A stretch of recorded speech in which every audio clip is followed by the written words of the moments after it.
going to get into some good adventures here in Port Nyanzaru. There's a lot of directions you guys could go. We're going to be starting off with the new day. After I imagine you guys were getting a room at the tavern there, or anywhere. Yeah, so we had basically left off with us all heading back, eating a big meal and getting rooms, and preparing to head out early to go. I think it was the fort that's north of us, so that we could get our little certificate that says we're allowed to head south.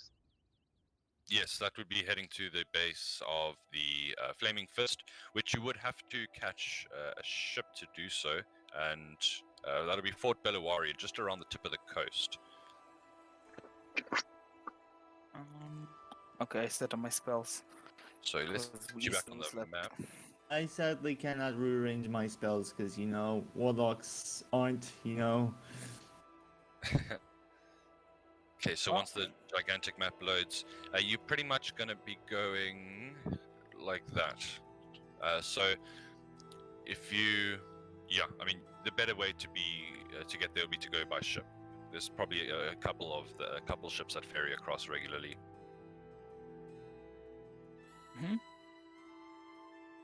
Is it like expensive or is it very cheap? Or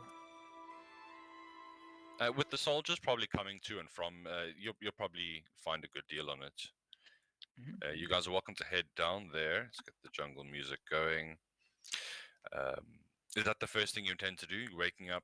Well, let's start the day off with you guys waking up. After the events of the night before, interesting information, drinking, having a bit of a meal, and just relaxing after getting to Port Nyanzaru. You wake up once more, heading downstairs. It's much emptier than it was the night before. One or two people eating breakfast, motioning just with like a nod of the head or anything like that. Barman's there, waiting if you want to move over to him. Otherwise, the day is yours. You've kind of all woken up together and made your way downstairs. So we're going to say Guts is with you for now. Right, okay, just want to know. I'm gonna use a ritual to clean. I'm gonna use a ritual to clean the place up a little bit without the bartenders knowing. Nice. Yeah, she's gonna use Unseen Servant. Let me just get a link for it. oh, that's cool. Yeah, this is an... Okay, what alignment would you call this action? Mother good. No. She uses Unseen Servant, and then she asks, just you hear a small monkey sound for the creature, and she whispers to it, "Oh, and clean the place up a little bit. Just clean the dishes, and mop the floor a little bit. Sound good? Carry on." And she lets it, and she does that. I think unless unless I don't know how long what was the name of the book, the monster book from Volos. Yes, Volo's Guide to Monsters. That basically. If I haven't finished it by like the last night, I would just finish that book. I would keep reading it until morning, or like until in the morning. Okay, so I mean, then your character kind of goes through books pretty quickly because it's not small handouts. My character likes books. He's awesome, like a book reader. Yeah. Well, I mean, you would then have gone through quite a bit of information about Chult and just have maybe a bit of better understanding of what kind of animals. So I'm just getting heavy feedback. Sorry, that's me. I'll be myself. Don't worry. Okay, awesome. Just while you're not speaking for the moment, so you get an understanding of how dangerous the area you're going into is. I mean, you've seen plants that paralyze and swallow you, giant stalks that trick you into dangerous situations. There's a variety, and most of the things are deadly. Not to mention the dinosaurs. So Yeah, let's however, not mention those. however you feel about that, your character feels about that, I mean, that's up to you. But at least you understand a bit more the threats you're going up against. And you can use... so the book can be used as a tool to make checks on information with advantage. Oh, I didn't know that. That's awesome. Okay. So... That's the days why are- I got you it. Yeah, true. Actually, I didn't know it was going to do that. You just were psyched about a book, so I devised a plan to steal Yeah. one. Guess I it worked think out. I think Guinea would probably or free plates, plates of bacon to her, and some scrambled eggs for breakfast for her. Maybe a glass of milk. Nice. So, they do their best to provide. They get similar. The eggs would be from some interesting creatures you've never experienced before, but nonetheless, it is delicious and definitely palatable. You hear in the background a cry of surprise, and a young boy with kind of water splashed all over his apron starts running out. Sir, you got to see that something's happening. The dishes, they're washing themselves. His face is white, and he turns around and runs back into the kitchen. Guinea's just eating her. Guinea's just eating her meal, and just with a smile on her face. You can try to do an inside check on her if you want.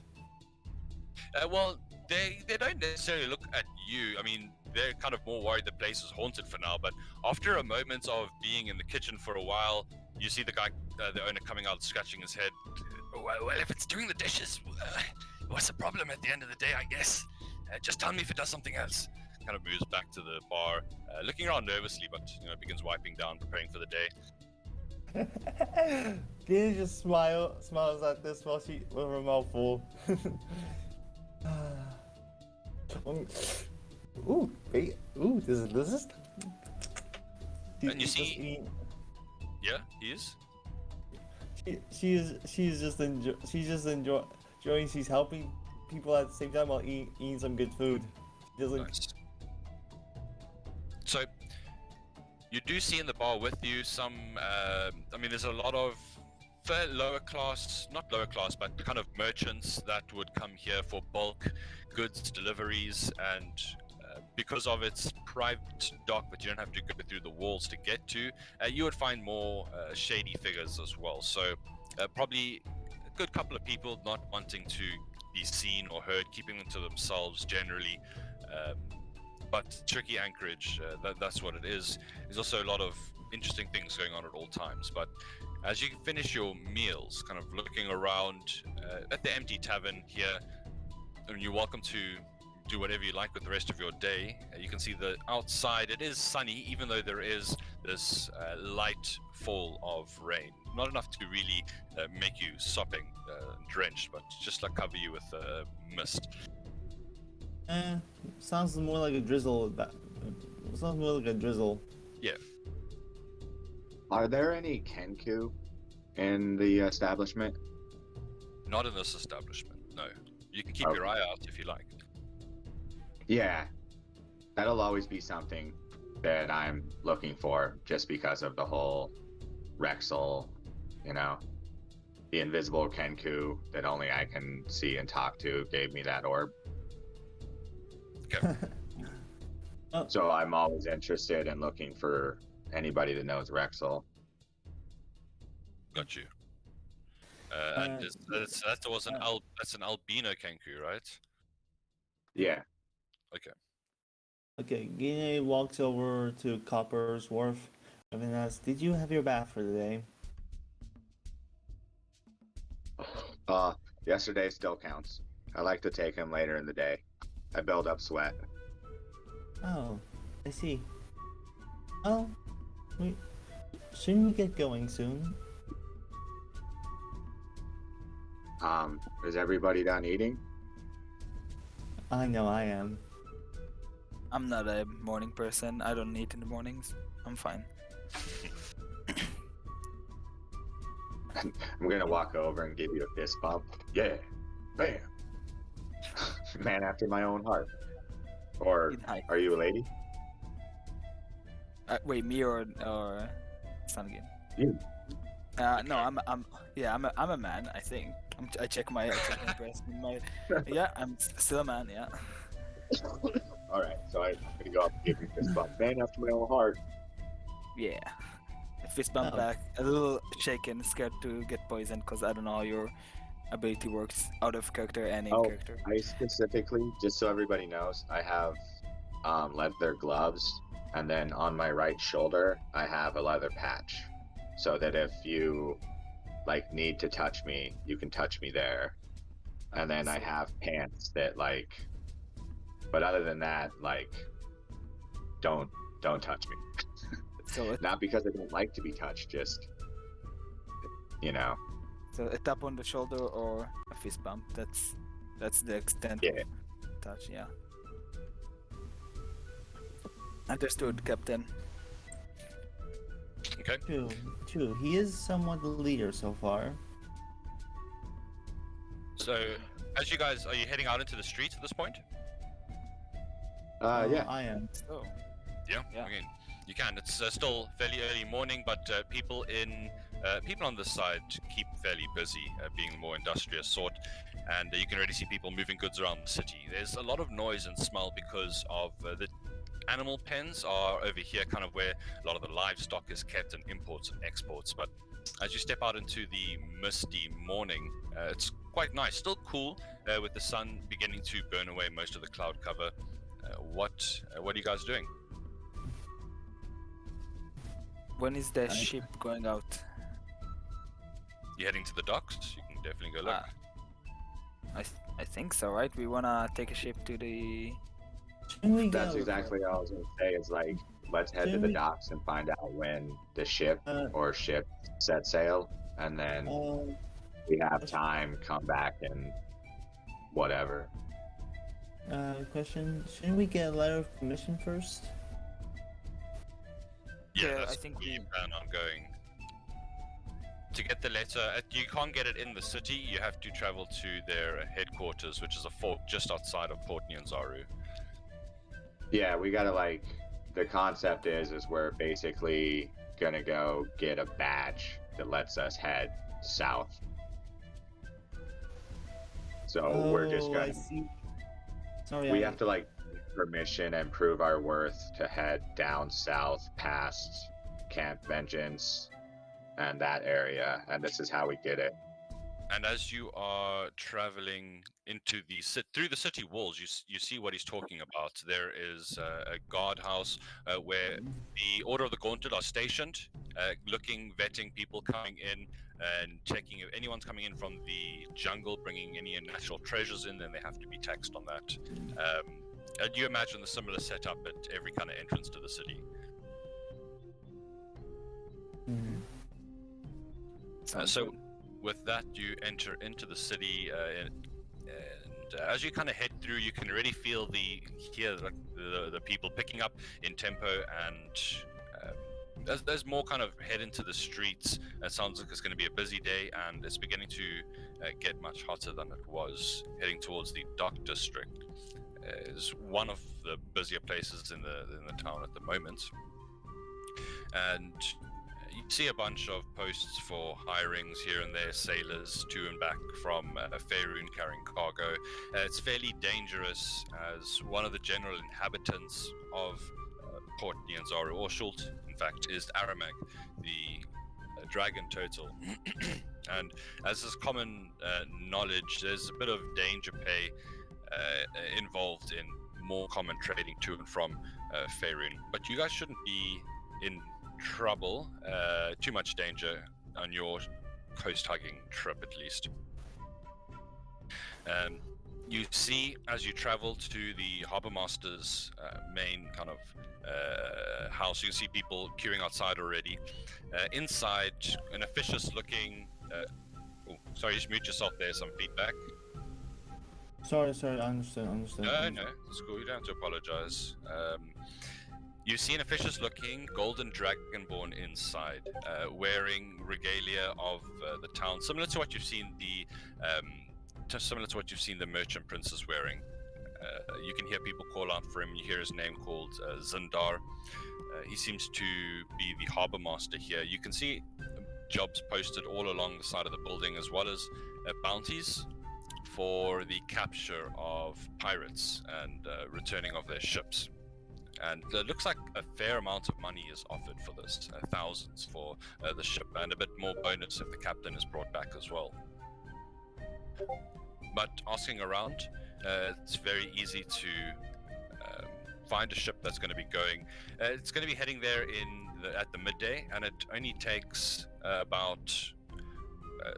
it takes a good couple of hours travel to reach the fort itself. But they can take you back the same day, and it will cost everyone 5 silver pieces per. All right. So five away or 5 like there and back. You can get a return trip for 5. Oh, okay. So Okay. I'll just hand over. I'll just hand over 4 gold. Okay. I I'll pay have for everybody feeling- who's stepping I back. have feeling. Sorry. I have feeling that I have feeling this would happen. So that's why I chose Draconics, one of my languages. Okay. So you're wanting to interact with Zindar? Ask him. She's gonna ask him which boat. She's gonna ask him politely which boat will lead us to the fort. Sure. Very officious, not really an eyebrow raised at the fact that you speak Draconic to him, but not much more than that, as he quickly tells you where to go, which dock to take, and accepts your money in short order as Coppersworth leans forward. You have your little stub, you have your proof, you have your ticket, and probably a couple of hours to kill before the ship actually leaves. If you want to while away the time, just kind of resting at the docks, you're welcome to do so, of course, but anything else you want to do, you're welcome to. Okay, I think he will most likely go over here to try to connect. I think she's gonna try to meditate a little bit. Okay. Is there any? Oh, Sindar. Let me see. Nice. Okay. Is there any part of this place that's quite religious place somewhere? Or at least that's welcoming to any type of religion? Yeah, there are a couple of temples. Most of them are housed in the merchant's ward, kind of where the more wealthy live. The gods, it's a bit of a tricky situation here, but you wouldn't really know too much about it yet properly. You would know there's 3 temples that are fairly common and well known. Get you Okay. there now. One is Soon, Temple of Soon, the Temple of Savras, and where's the last one? Temple of Gond. You can also find those on your map. The closest one to you, let's see here, would be here. Still Yeah, a huh? bit of a ways off. How many hours is it until the boat leaves? You've got a couple of hours. Kenny is gonna walk over there and she's gonna tell the group, well, I'm off to try to connect with my patron. Tia. She starts walking off. Sure. And don't forget as well, when you won the patronage of Merchant Prince Jobal, he asked you to speak to one of his contacts. It was a man named Pockmarked Poe, and that was in the Old City, which is up here. Oh, then maybe we should do that. Oh, but that seems far away. It's only a couple of hours before the boat leaves, so it's not that bad, don't you think? It's like a 10-20 minute walk to get over there. Oh, yeah. Then I think we should probably go there. I would Never ask mind. Copperworth. So, just real quick, can you ping where we're going again? Because this whole time I didn't realize you had moved us to a place, so I was still up, like in the corner. No I worries, think man. we're right here and we need to go. Oh, yeah. Yeah, so number one is Old Town. The Yeah. original. Oh, I've been just staring at number one for a while. I thought this has all just been theater of the mind, which I've been doing. I didn't realize like you had moved this P over here. I apologize. Is the forced move not working for you? For me, it does. It is now.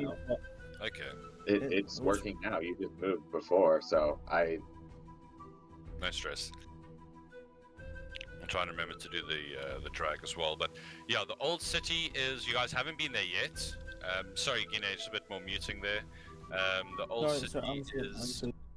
It's got these large ziggurats that are vine covered, and it's ancient, but you can see new structures have kind of sprung up everywhere else around it. A bit of a shanty town as far as it goes, selling and offering services.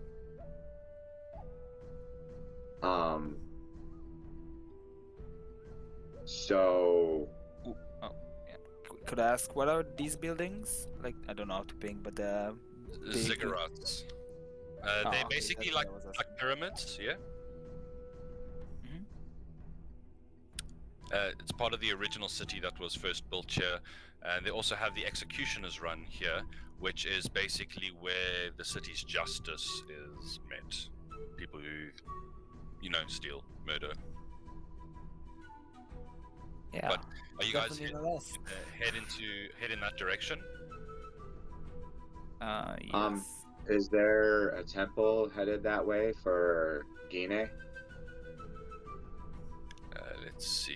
Are you still wanting to meditate and everything, or do you want to just head with us?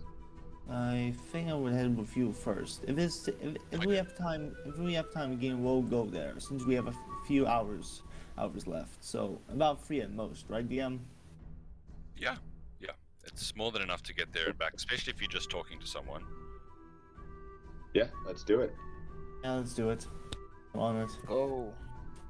So as you head all the way back through town, back through the Grand Souk, the sights, the smells, all the people crying out for their wares, you head into this area here, and you come into a swell of people here. There's quite a lot everywhere, and they seem to be gathering.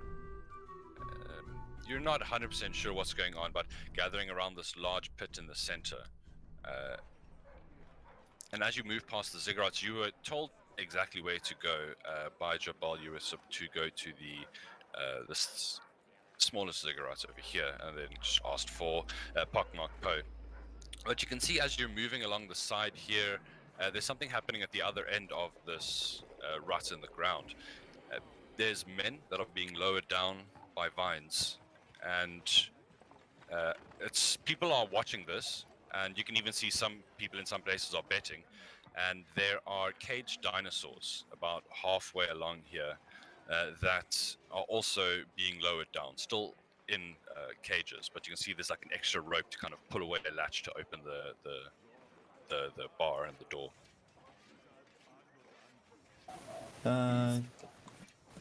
Can I do an insight check on this? Yes. What are you trying to He's ascertain? trying to see what purpose this serves. Okay, give me an insight. Okay, with an 8, that's pretty low. There's a lot of excitement in the air, and it's a bit hard to kind of read what's going on. It's definitely something big with the level of excitement you can feel. Guinea will ask Copper's worth. Copper? Yeah? What's all this about? It sounds like an execution. So Coppersworth would be familiar with this already. This is called the Executioner's Run. Deep pit, 50 feet wide, 200 feet long. It was originally built as an arena for a highly competitive ball game, but now people who commit crimes are tested against the gods' creations, the dinosaurs. Basically, convicts are put in one side. They have to get past the dinosaurs unarmed to the other, and if they do, they are cleared of their charges and welcome back into society. And we get a bet on who survives or if they do. Yep. Oh my god, it's And it does Kind of a it does lead you with some level of infamy. In fact, some people, Coppersworth would be aware, have become convicts on purpose or repeatedly offended just to get in here and try and win and get this honor of making it through. I can think of myself as maybe can win this. Fuck. I like that seems like a very exploitable system, but sure. Well, they have people watching it, and you're not really sure what all the rules are. Yeah, fair. But for someone with magic, it might be pretty exploitable. You know, maybe they just haven't thought about that. But you do see that there is a bit of, as you're walking past to get to the ziggurat you need to, there does look to be a bit of commotion, as there's a lady walking through the crowds, begging, pulling at people's robes. You see her thrown off, and she eventually turns to you, and you see her, please. You must help me. My husband, he was convicted wrongly. They are hiding something. He is taking a fall. They will kill him. And she kind of looks around, crying down to the pit. Well, if About it. Everyone else has kind of just pushed her off, you know. So I mean, how you approach this is up to you. I'm not sure how we can help. She looks distraught. He is not a fighter. He will not be able to get past them. I see the way some of you walk. Hold yourselves. I'm gonna like sink my right shoulder down and all of a sudden like sink my left knee and look kind of crippled. Nice. Do you want to give me a deception and check then- or just for Oh, just for fun. fun? And I'm gonna look at her and be like, well, if he's in there and he's innocent, then he'll make it through.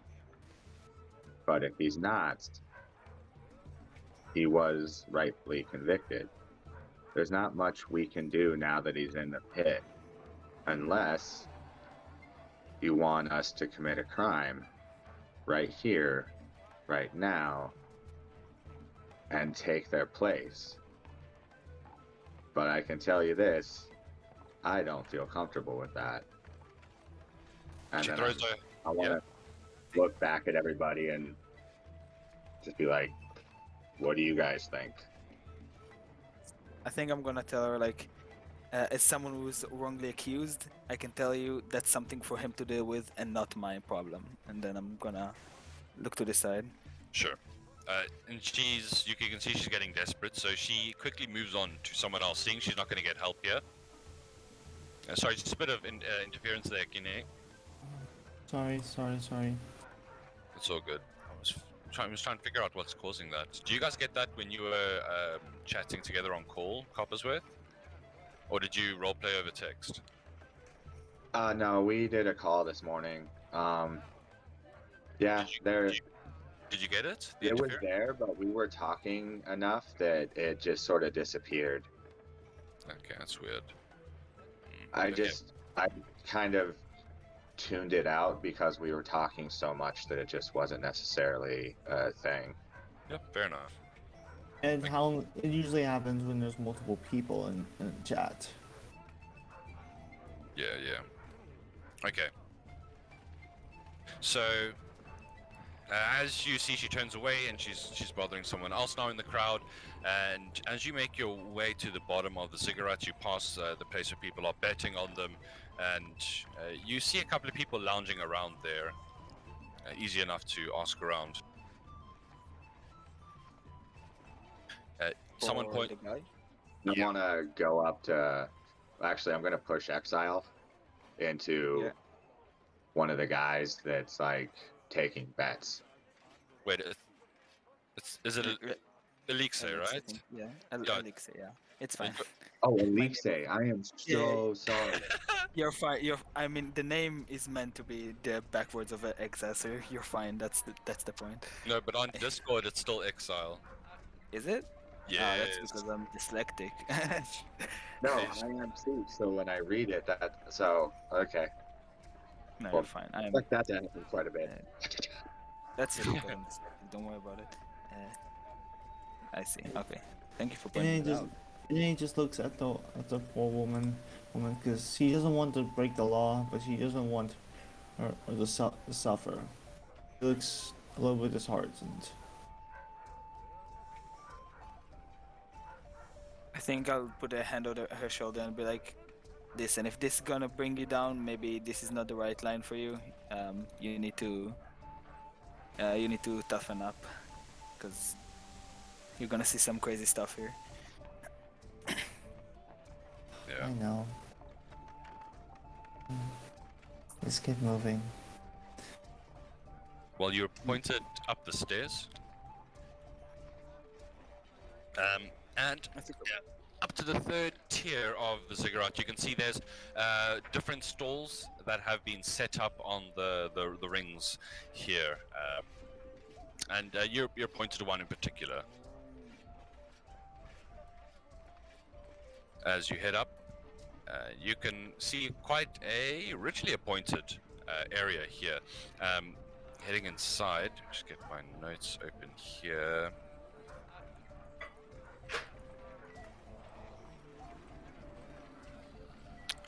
Sorry, one moment. Thought I had the page.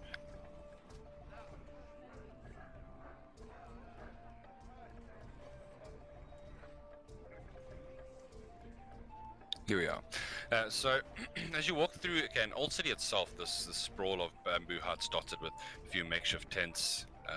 The ziggurat you walk up is fairly. It's really old. It's not that well maintained even. Each of the terraces has been reworked into platforms housing numerous tents and bamboo huts. You see many residents dressed in weathered garments that have probably seen better days. Banner signs on the bamboo posts mark several local crafts and laborers. But as you kind of reach the southmost area, you reach the hut of Pockmark Poe. And you step inside to a dimly lit room full of the smells of incense and oils, and what you see is, as your eyes adjust to the darkness, a human male, probably about mid-30s, with dusky skin, black hair, and it looks like he suffers from some kind of illness. His face is heavily scarred. You can see one of the eyes is kind of milky white.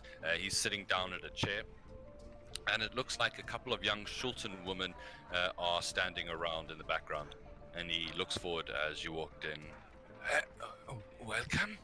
To what do I owe the honor? You can see as he speaks, his words are kind of interspersed with grimaces of pain, as he seems to still be suffering from whatever ailment this is. Are you alright?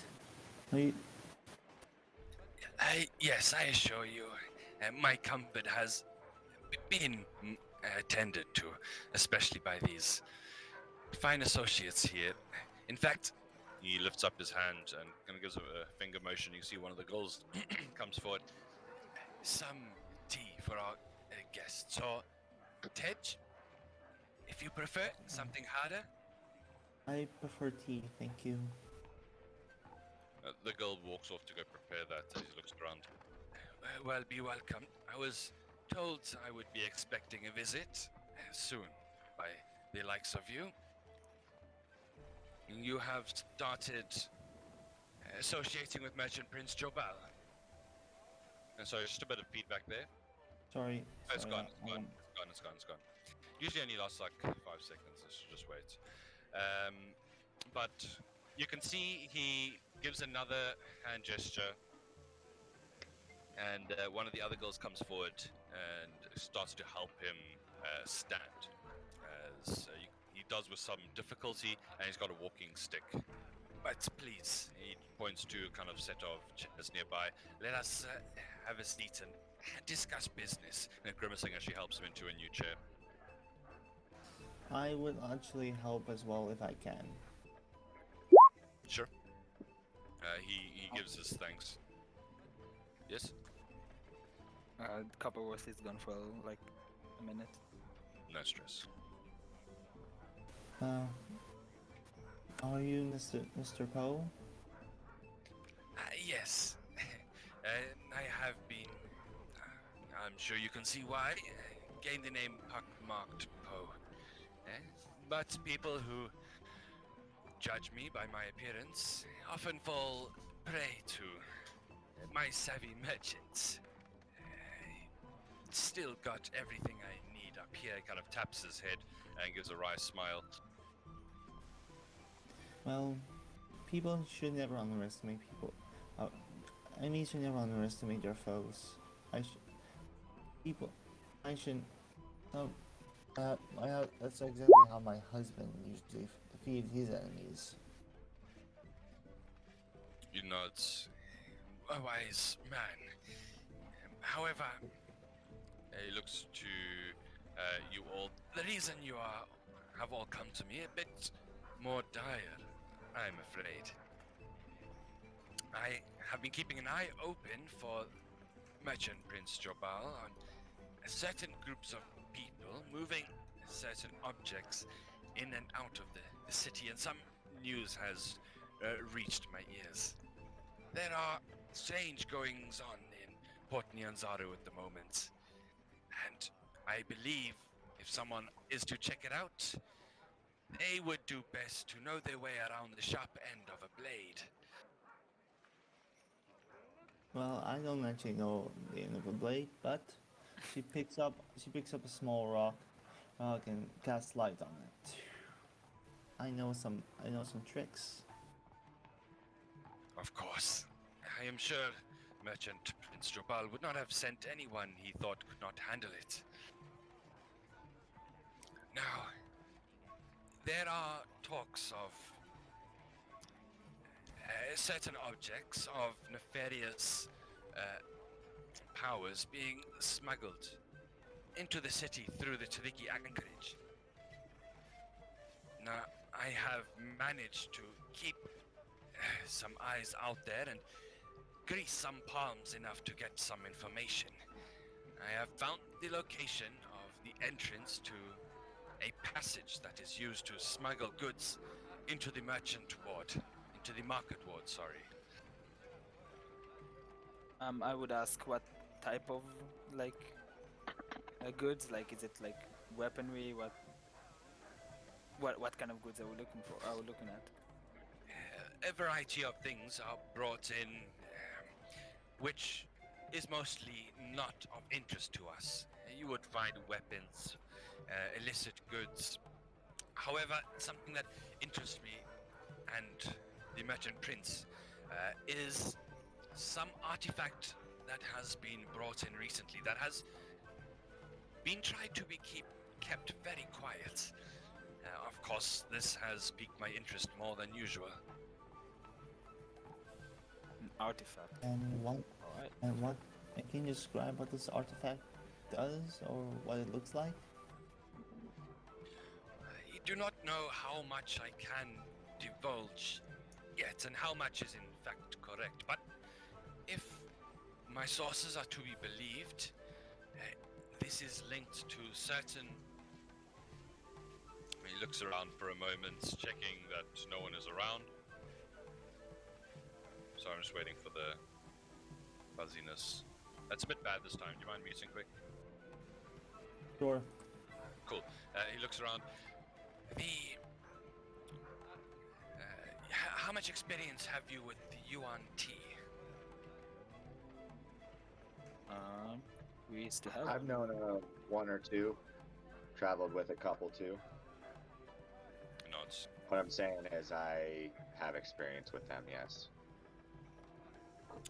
They are a very religiously fanatic people, wishing to bring forth their god Dendar and cause the end of the world. And this is something we always have to oppose. I think one of their religious amulets may be more dangerous than we understand. I would rather be safe than sorry. Is it So magical in we're nature? going to be looking for. Oh, sorry. I just wanted to know if it's magical, so I can, because I have detect magic, so that could help me locate it. If we get close to it to find it.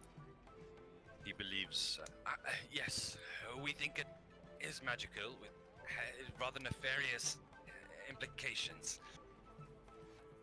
Awesome. And So you're yes. asking us to find a night serpent's medallion or statue? We know that is referred to as the Dreamer's Amulet. And if Okay. possible, I can tell you where the entrance I have found is.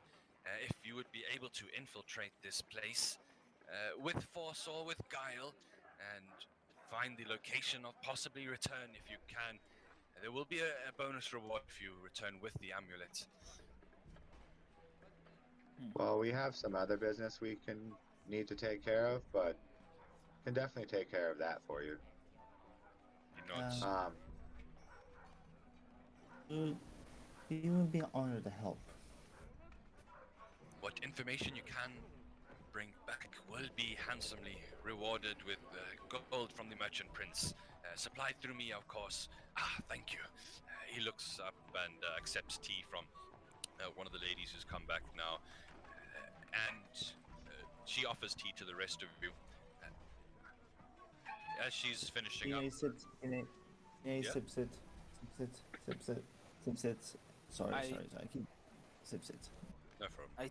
I take it, but I don't sip it yet. I want to see what happens to. Not gonna lie. You can see that he hasn't himself had tea. He's opted, changed his mind, and he's gone for some tej instead. This fermented drink that they have. But the tea itself smells floral and quite nice. It's a bit bitter from what you taste, Gine. They don't use a lot of sugar, but there is a pot of honey that is left for your use. It's delicious. You've never tasted this exact blend of aromas. I must have the recipe for this tea. Eitan makes him herself. She is fairly gifted with herbalism. Thank you, Eitan. And the lady bows and steps back without a word. But After seeing Gine drinking it and enjoying it, I would drink it too. Yeah. you are... I just didn't even take the cup. No stress. It's up to you. He doesn't remark if you don't. He does show you on the map of the city where his sources have indicated the entrance is, and it's between two buildings here against the wall of the city.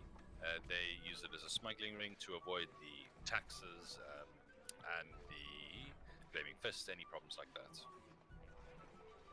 So yeah, he check that out at your own pace. You still have about an hour if there's anything else you really want to get done, but the ship's probably going to be leaving at midday, and you can see the sun is gaining height in the sky.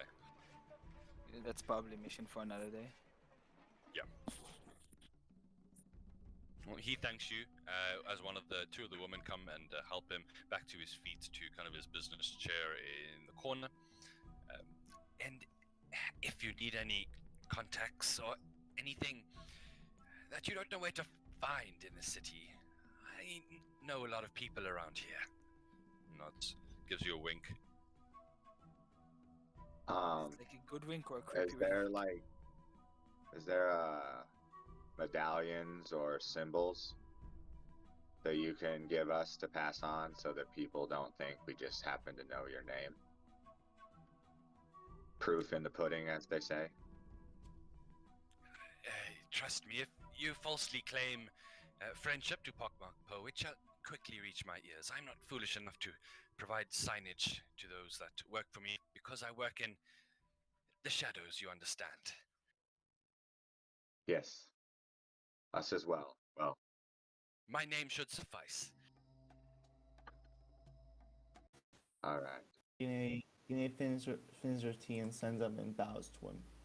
Thank you for the hospitality, and we will stop them when we have the time. Right. You hear the shouts and screams from outside as the Executioner's Run event must have been set underway. You can hear dinosaur cries every now and again. You hear from the crowds like, "Ooh!" So maybe some of the people aren't doing too well. Some people swearing because their tickets are now null and void as the person they bet on bites the bullet, or maybe makes it and they bet on them losing. But as you step back into the rain has kind of cleared up, and it's going to be probably quite a hot day. A rarity for Chult to not be accompanied by a constant downpour. You look around, and the rest of the day is yours. You have a bit of extra time, but if you want to head straight to the port, that's obviously fine as well. Well, I think we'll finally get to the to the temple, just so she can pay her respects to Sun Wukong. Sure, you can take a winding trip back and definitely pass by there. That one over there, I should actually just put all of these on the map for you. I'll start putting the numbers on.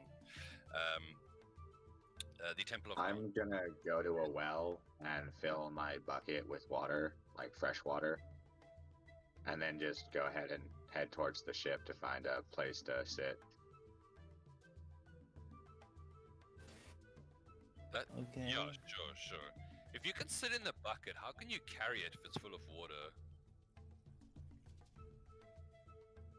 I'm not fine with it. I'm not arguing with you. It just seems like a weird sight in my head. That's all I'm saying.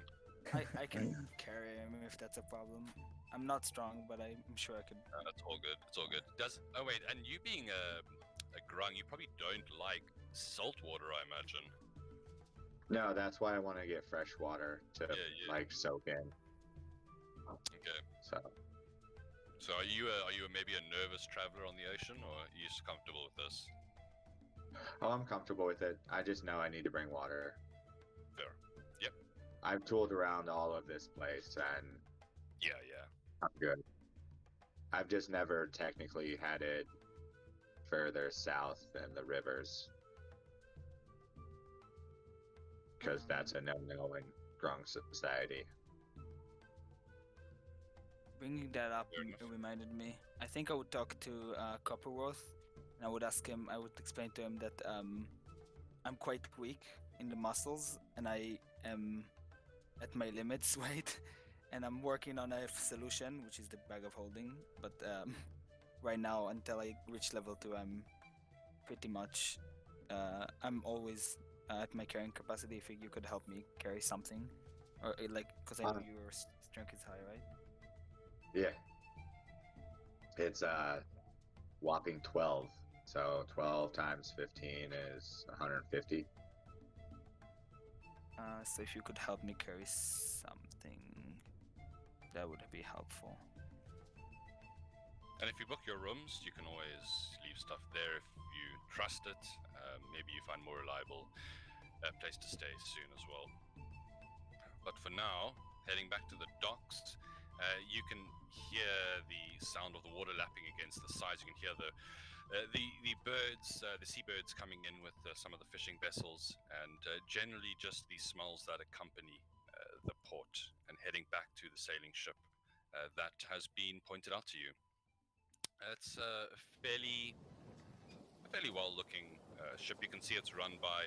It looks like it'd be run by the Flaming Fist. All the people running around that are cleaning up and preparing to set off have the emblem of this clenched fist with flame around it. DM, can you Yes. tell me what happens? Tell me what happens at the temple with me, or should I wait? Of course, no. Sorry, I completely slipped my mind. The temple.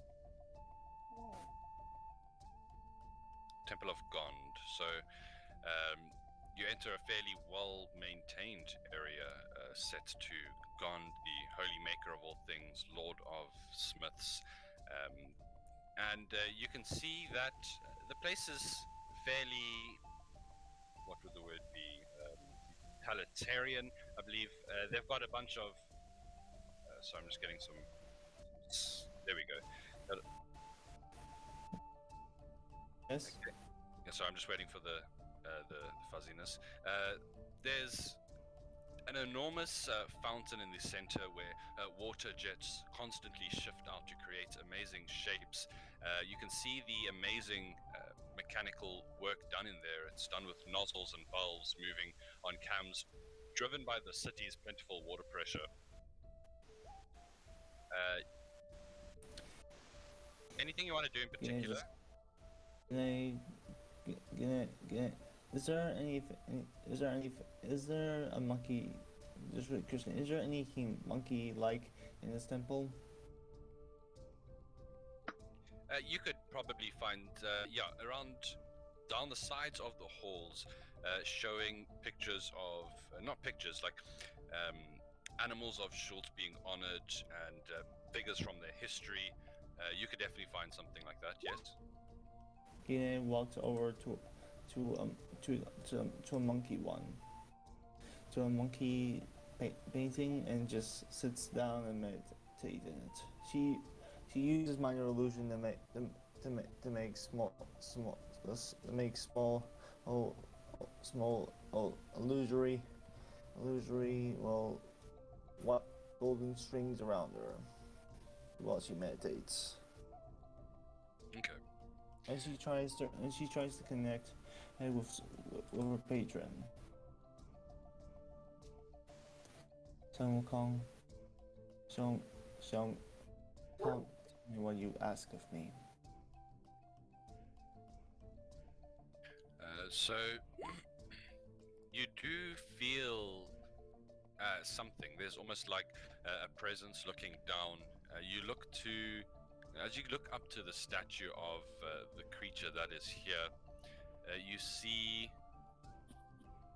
the statue's eyes.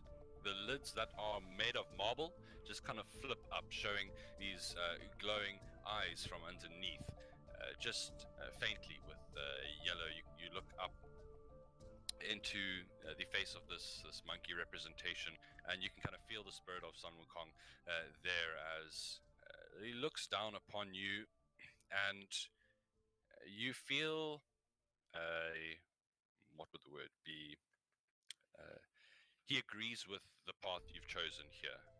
There's definitely an acceptance of what you're doing, and you don't feel that there's anything else right now. So I'm just waiting for the hissing. Sorry. No, it's fine. You almost can smell the fur, even though you're in the temple's hallway with the candles shining, giving light onto the statues, and you see the tail at the back, which a moment ago was marble as well, just kind of a flick with this brown, energetic energy. The creature gives you one like nod, almost as if it's bowing its head forward.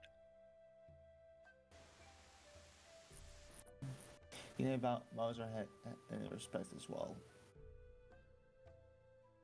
And you hear footsteps coming to the side. You look up to see a temple acolyte approaching, and as you look back to the statue of the monkey, you can see Sun Wukong has left.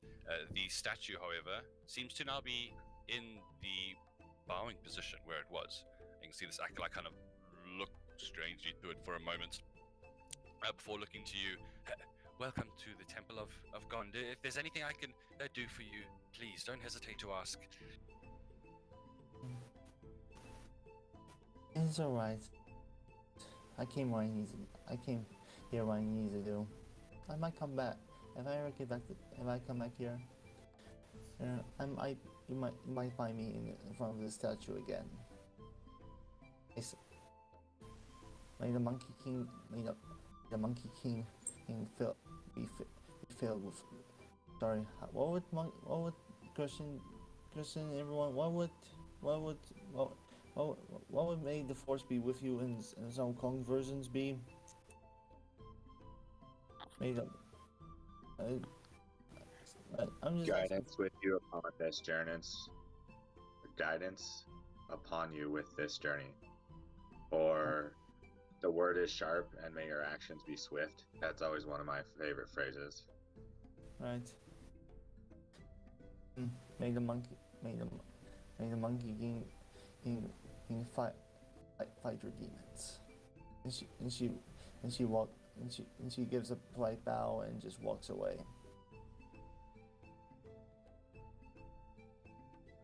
Okay, so are you all heading to the docks now? Yeah. Okay. That's pretty. I'm just really happy I finally got to interact with someone who come for the first time. What's that? Good for Nice. you. You could definitely feel that he at least thinks you're on the right path for now, and you're sure he would have said something otherwise. Yeah. It's really. I'm really happy about that. Okay, but the ship you find is captained by the Flaming Fist.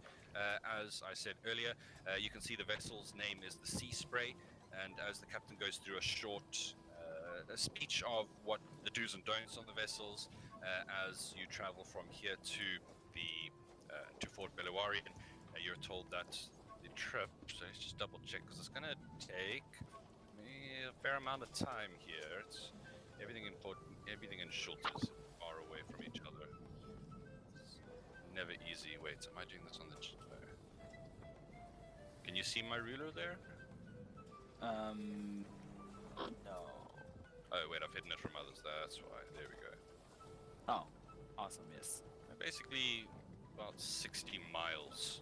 The wind behind you. I believe sailing ships travel at normal speed of 2 miles an hour, but they can travel 24 hours a day.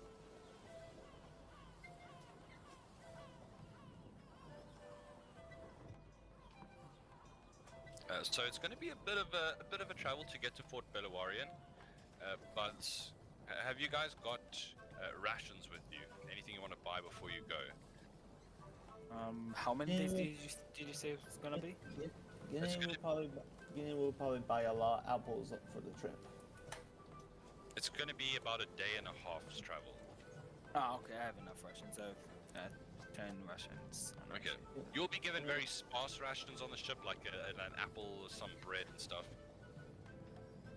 And we'll just buy apples or peaches, because monkey aesthetic. Sure.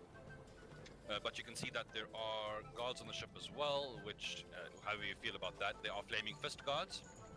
They look down upon you as they're kind of watching everyone enter. You can see they look fairly bored in their posts right now. As they begin to set off, a couple of people have joined you on the trip to Fort Beluarian, traders and off-duty guards going to replace and retire to the fort for a week or two. But unless there's anything you guys want to do beforehand, the ship heads off into the Bay of Chult. Now, Guinea will probably just be trying to help around the ship, see if she can help around the ship. sure. She would probably do some cleaning jobs a little bit, because she likes cleaning. It's one of her favorite pastimes. Yeah, I wish I had that drive in real life. The ship. So now you're on a moving vehicle, and everyone knows their places, and everyone's kind of a well-oiled machine at this point. So it does take a while, and people are kind of hesitant to share any of their chores for fear of being shouted at by the captain. But eventually, someone who does accept your help would be the quartermaster, who is busy preparing the meal for the night. There's lots of vegetables to chop. You want to clean dishes, that's lovely, because he hates doing it. But as for people on the top of the ship, they ask that you kind of keep to the civilian areas when you can. You can see as well from your. Yes. Sorry, I would probably help the core master wash the dishes, then go up and broom the civilian floor. Yeah, sure. That's fine. And as you leave in the afternoon, you can see Port Nyanzaru disappearing behind you, setting out into the Bay of Chult itself. Let's get the party token on the map. Here we are. The day itself is fairly uneventful for the next couple of hours. The rowing, the swaying of the boat, it looks like one of the passengers has a bit of motion sickness and is spending a lot of time on board, kind of throwing up over the side. But other than that, things are going fairly smoothly. Yes. I bet I would be one of those passengers. I don't think I've been at sea or anywhere close to the sea, so I would be Feel at that the for edge, you. Yeah. puking. And as you, so the day starts to go on, and I mean everyone knows the jobs fairly well, and you get a nice wind behind you as well. So as for the travel, let's just double check here. We're going to find that by nightfall you're going to get to this first kind of peninsula sticking out here.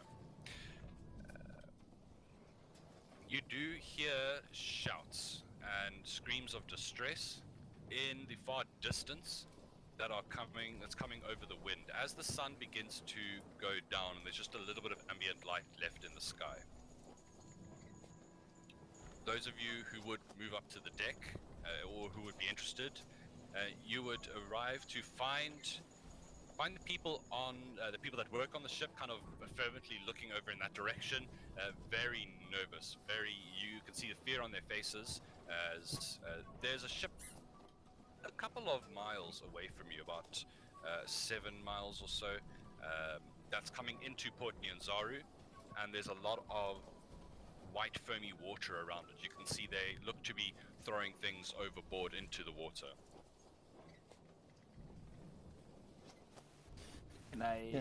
Will my book help me decipher what the hell is going on? Can I make a check with that, or Yeah, is sure. that more for the jungle? And also can do a perception check of if there's anything under the water, close to that ship. You can try to see, yeah. What check is that for the ship thing? So it'll probably be nature would be the most applicable one. Sure, I have a good modifier there. Oh, but I can get it. Oh, but it's So it's with instead of advantage. yeah. Luckily. So Sun Guinea with the 12. I mean, even if you got much higher than that, it's difficult to see under the water at such a far distance. As you kind of watch and wait, you do see a large head emerge above the surface of the water. And at about this time, Elixir, you can remember reading something about a large creature living in the Bay of Chult. You show the book as this creature rears its head and bangs, butts into the side of the ship. People screaming, moving around. You recognize this as a dragon turtle. Okay, that's huge. Okay. Yeah. You hear the sailors around you whisper, Aremeg, Aremeg. It's well known here. And as you, I mean, if any of you kind of turn to look to the sailors and ask what the deal is, they would point to them throwing objects off the ship, and the dragon turtle bullies any that cross the bay. It is advised to carry boxes and barrels of gold and jewels in case the creature would demand tithe. If you cannot pay, your ship gets sunk. They're just pretty grateful. It is very clear on their face. They're grateful that Aremeg hasn't chosen this ship to demand tithe from this night. Yes. I'm going attacks. to have... Oh, Sorry, no, you can go. I was just going to say, as all this is going on, I've been climbing up the mast to get a better view of everything that's going on. Nice. Well, it definitely does help. It's not very foggy today, so you have quite a clear view. Is there anything you're looking for in particular, or are you just watching what's happening with the boat? Just watching what's happening, because I have a vague understanding of what that might be, and I've never technically seen it. Fair. Okay. Well, you see the people continue their fervent throwing of objects off until it comes to a halt. They've run out of things to throw, it would seem. The ship itself still looks serviceable, doesn't look like it's sinking, but after a while, you see the frothing water, after about 5 minutes, begins to slowly fade. As it looks like Aremeg has accepted whatever tribute they've thrown in, and as it falls to the bottom of the ocean, the creature will no doubt guide it towards its depths. And as you're watching this, you hear this huge cry. not that far above you, and this causes you to leap, almost losing grip on the wood that you're holding onto. Looking around, you can see an immense creature. Let's get the sounds going here. Flying over the ship. Wingspan of about 15 feet. This creature is immense. There's 3 of them flying in a loose formation, and they're coming out from the direction of the ocean, back towards the mountains. You can see some of the crew members point up as they fly over, and they make some kind of gesture that looks to be superstitious, so like some kind of sailor superstition.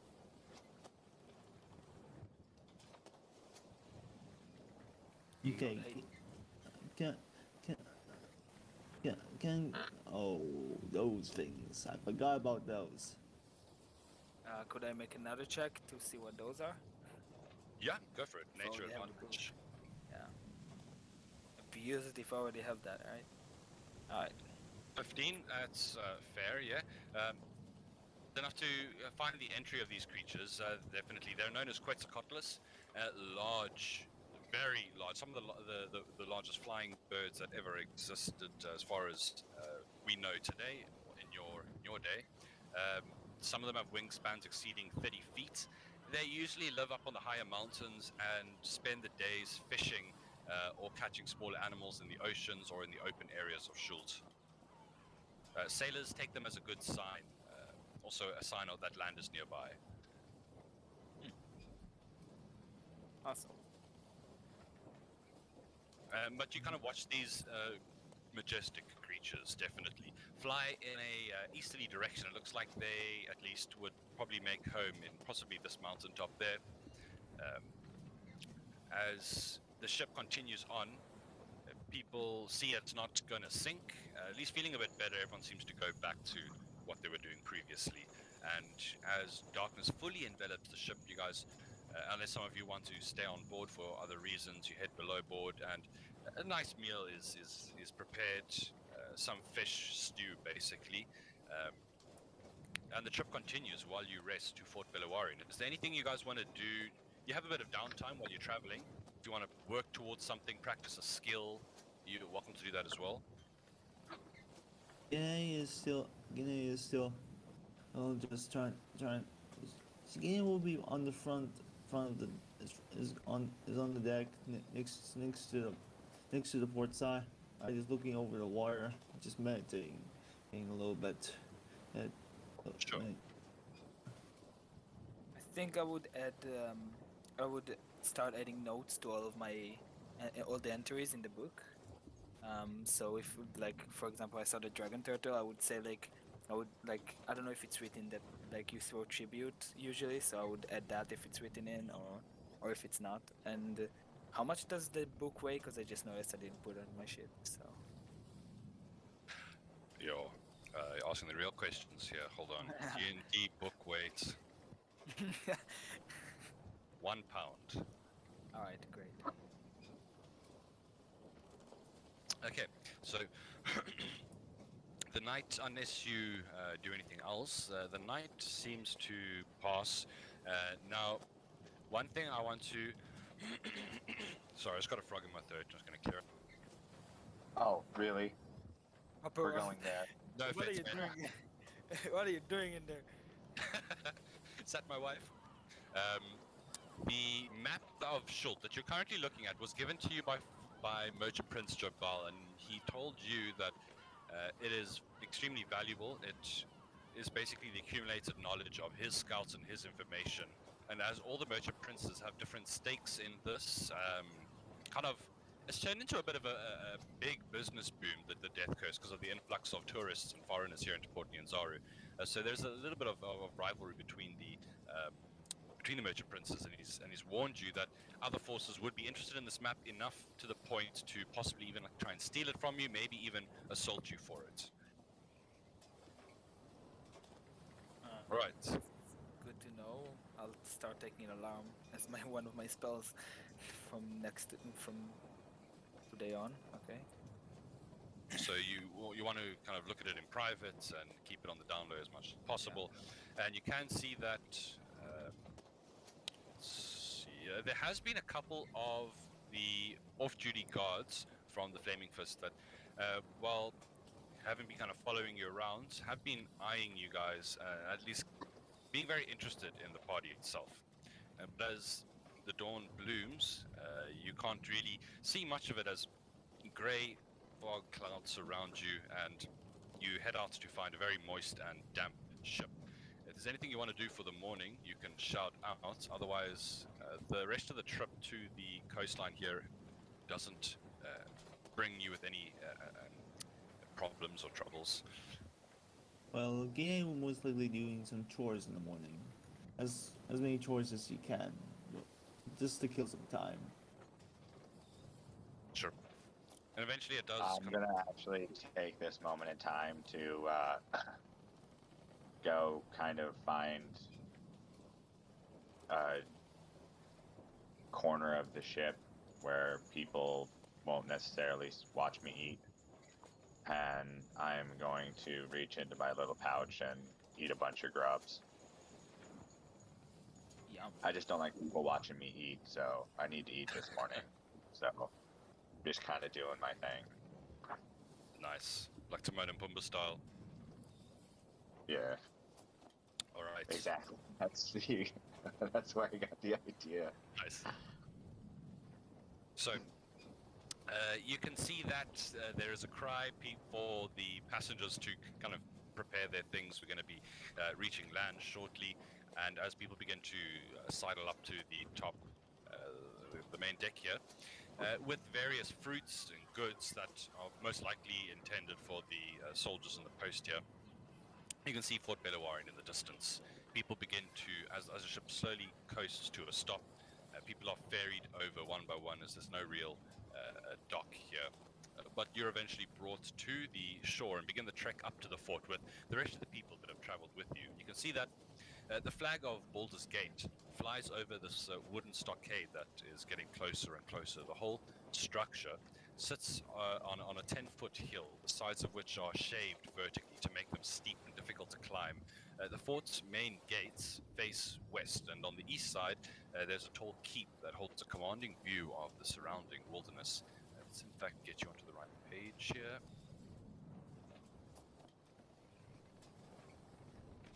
Put on Explorer mode, and we dropped on some tokens. So this page is loading long for me. Same. It's taking a little bit, but it's fine. You're not the only one. There we go. Here we go. Nice. Light dynamic. That's why it took so long. Or dynamic lights. Yeah. I got my token. I got my token.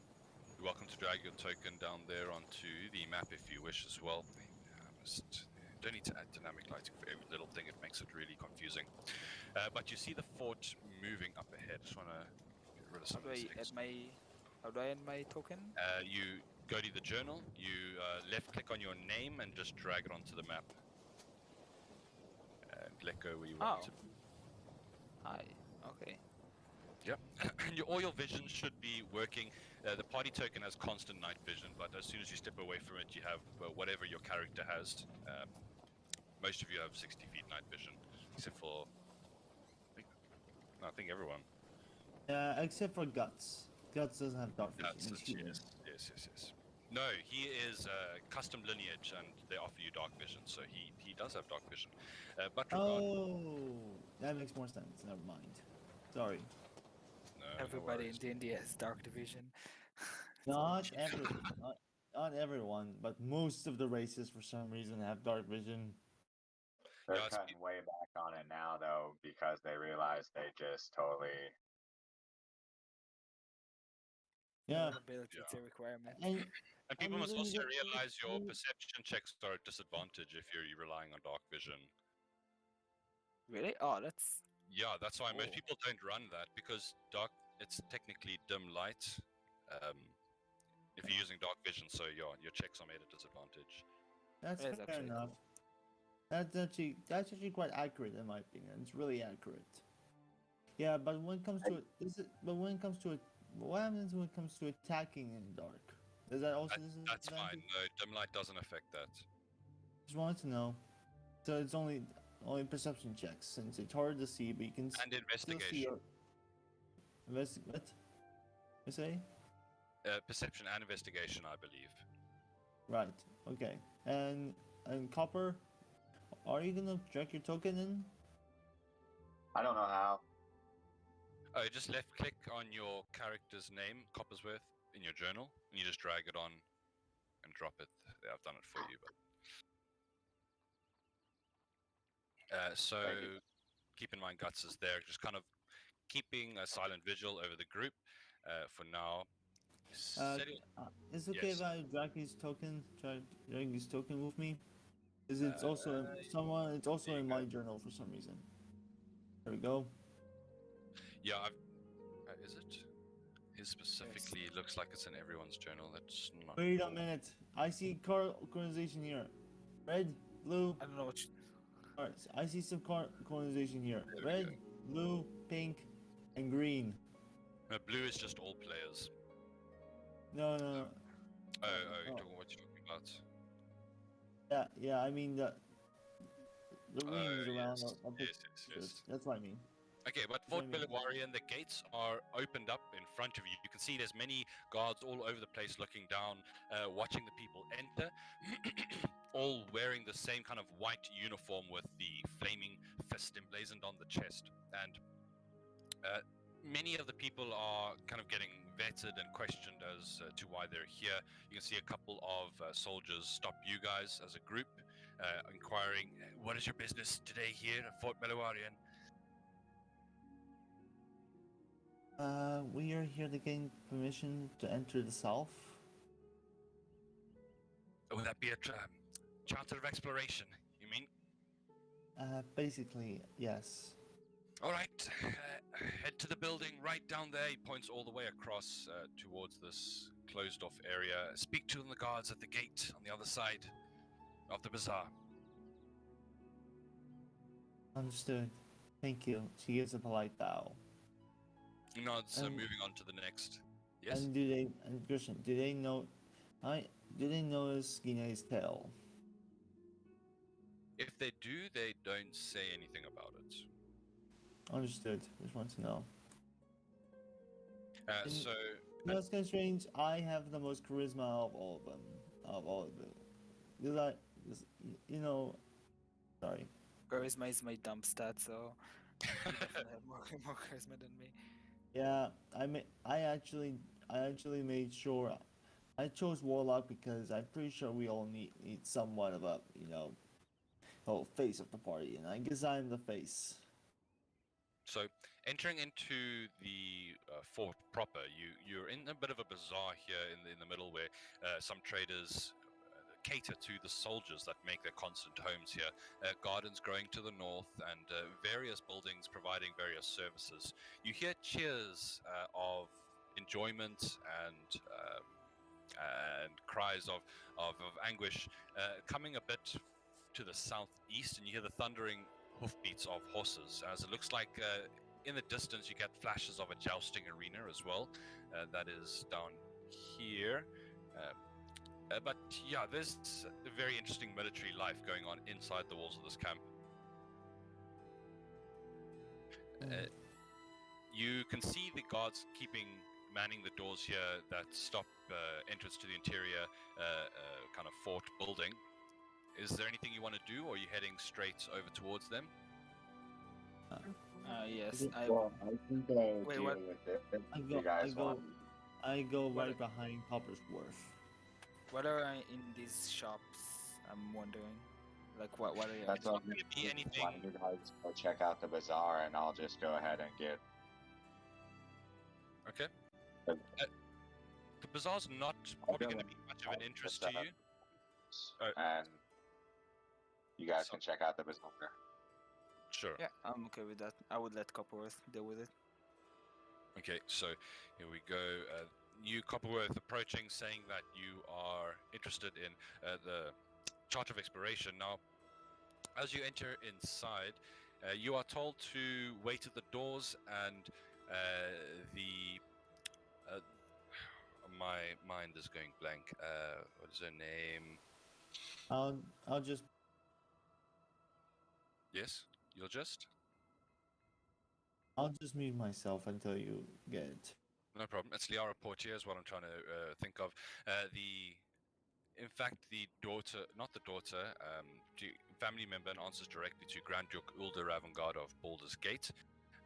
She has been running the Flaming Fist here for a while. The general populace aren't too happy with the Flaming Fist because they're like a foreign military, but they definitely need the protection, and you can see why. As Coppersworth, you head into this building and kind of out of sight of the rest of the people here, which would lead us to shouts and cries coming from the walls here. You hear the shouts of undead, zombies, it looks like about 7 soldiers running over, and you can hear the fun and the revelry kind of instantly stop as at the jousting area as soldiers begin to file up onto the walls and with their bows begin taking pot shots at something on the other side. If I'm already outside, could I go help them with my... You're inside the walls here. This is okay. coming out of the Yeah. forest in the distance. Understood, okay.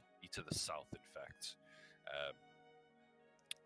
But it doesn't take long for them to seemingly handle the situation. Definitely this kind of tense air that is left over after that. You heading inside Coppersworth. I'm also going with Coppersworth because Okay. he kind of needs a face right now. No problem. You know, You head into the inner bailey of the fort here, 20 feet tall, at the peak of the roof, and you can see there is an entrance in the top, and kind of in the center, this courtyard. Do they provide this? It provides it as an inner map, which they really shouldn't. Here we are. Let me just get a new token down for you. Here we are. As you enter inside, you can see a figure. One of the clerks has stopped. Please, if you follow me, Lady Portier will see you upstairs. And you are led through. You can see the inner courtyard open to the sky and the kind of dinosaur keeping areas where they have many hadrosauruses and a couple of Deinonychus roaming around.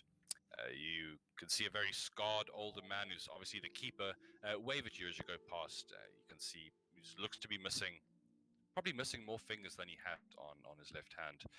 But regardless, you are led to the stairs here and straight upstairs. And now if you want to do anything or say anything as this is going on, please feel free to interrupt me. And Guinea is just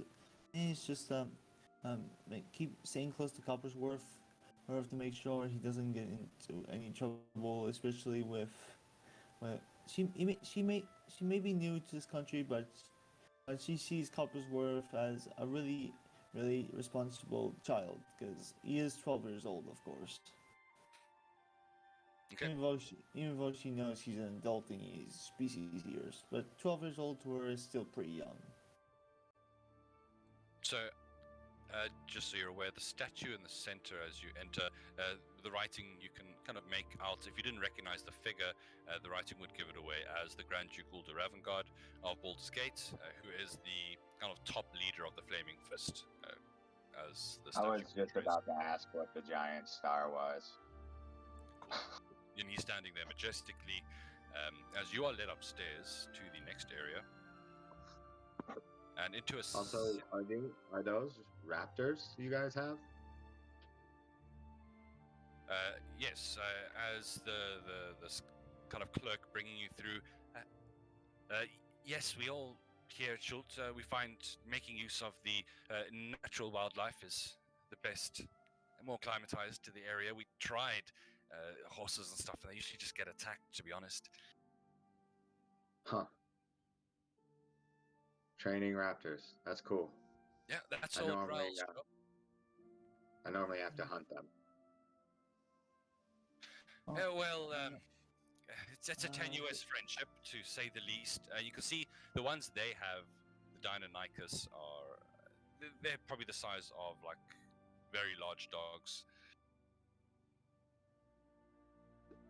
Nice. Did you want to say anything, Guinea? Gine is just looking at just looks at the raptors a little bit.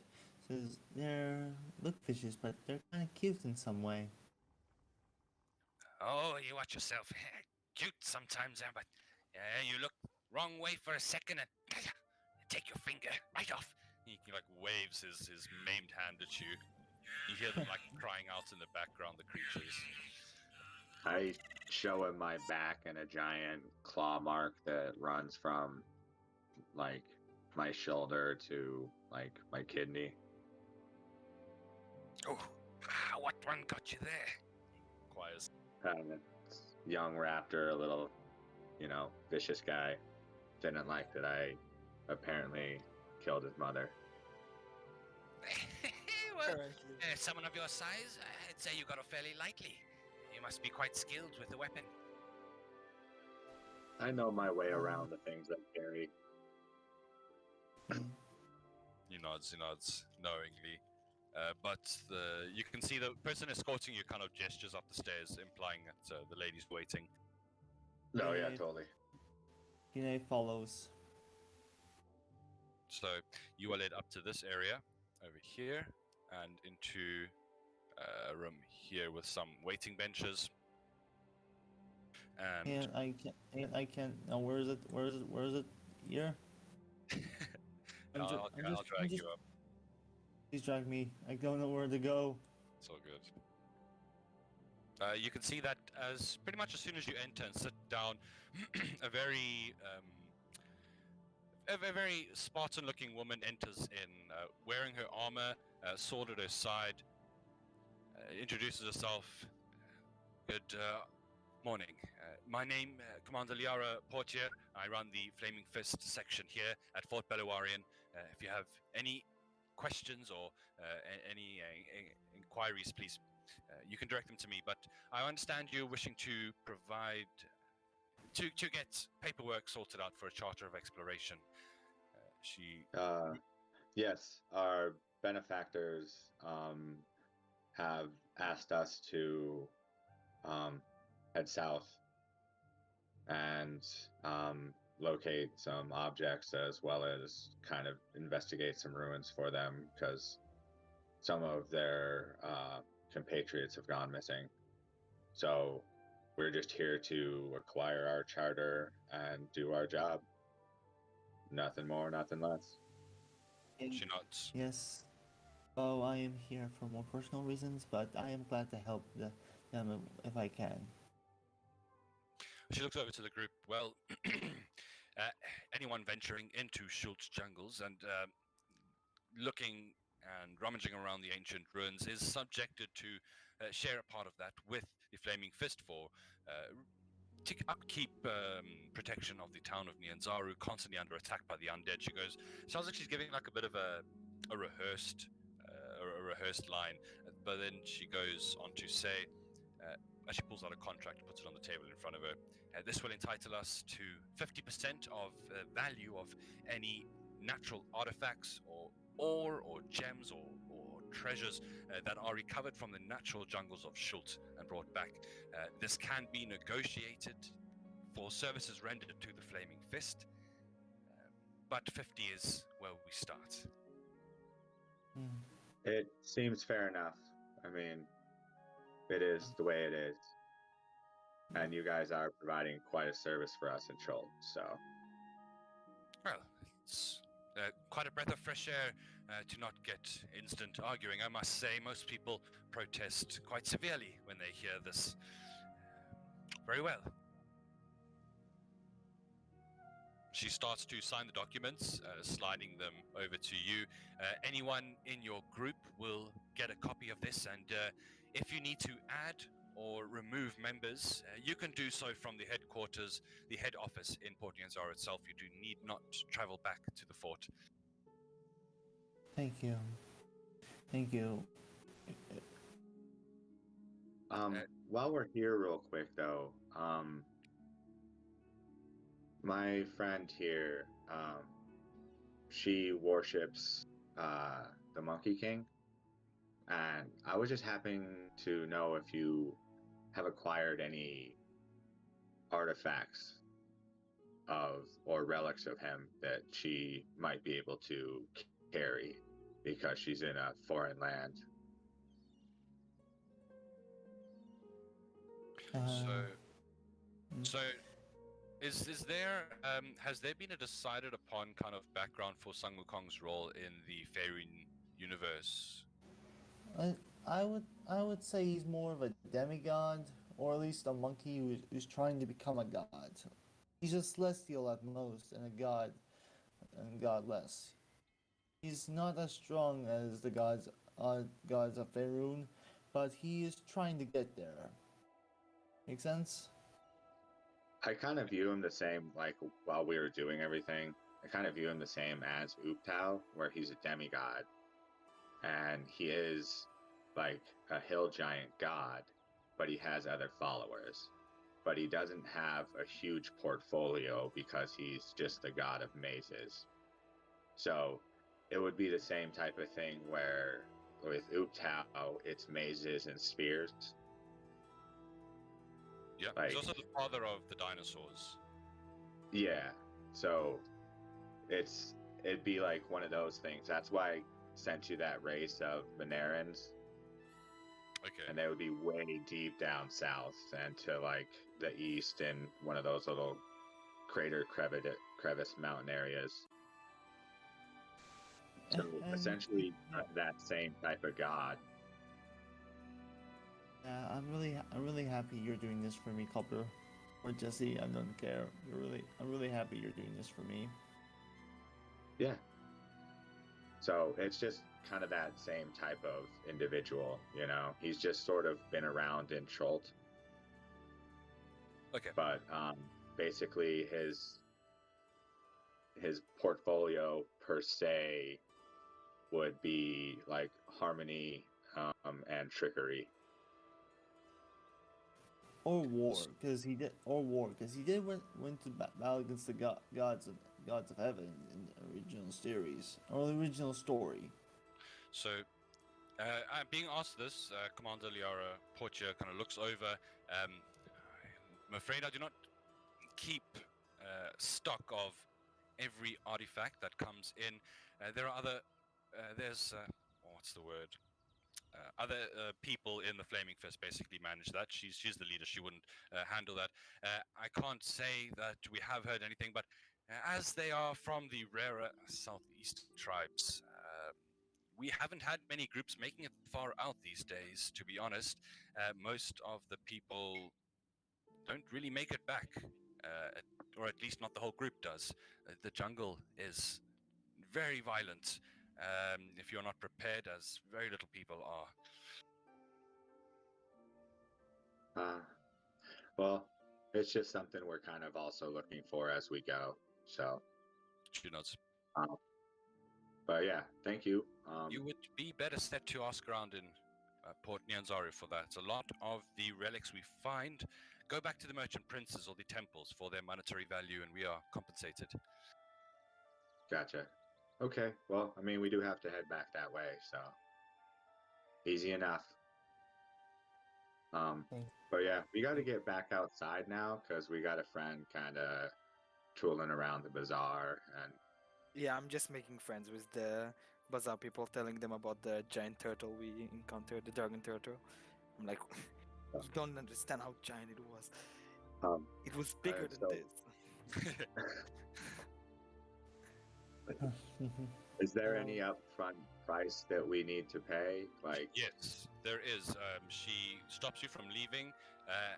There is a deposit of 50 gold pieces for the charter. all right, I'll hand her that. Okay. Please, 50 gold. I'll pay my part when we meet.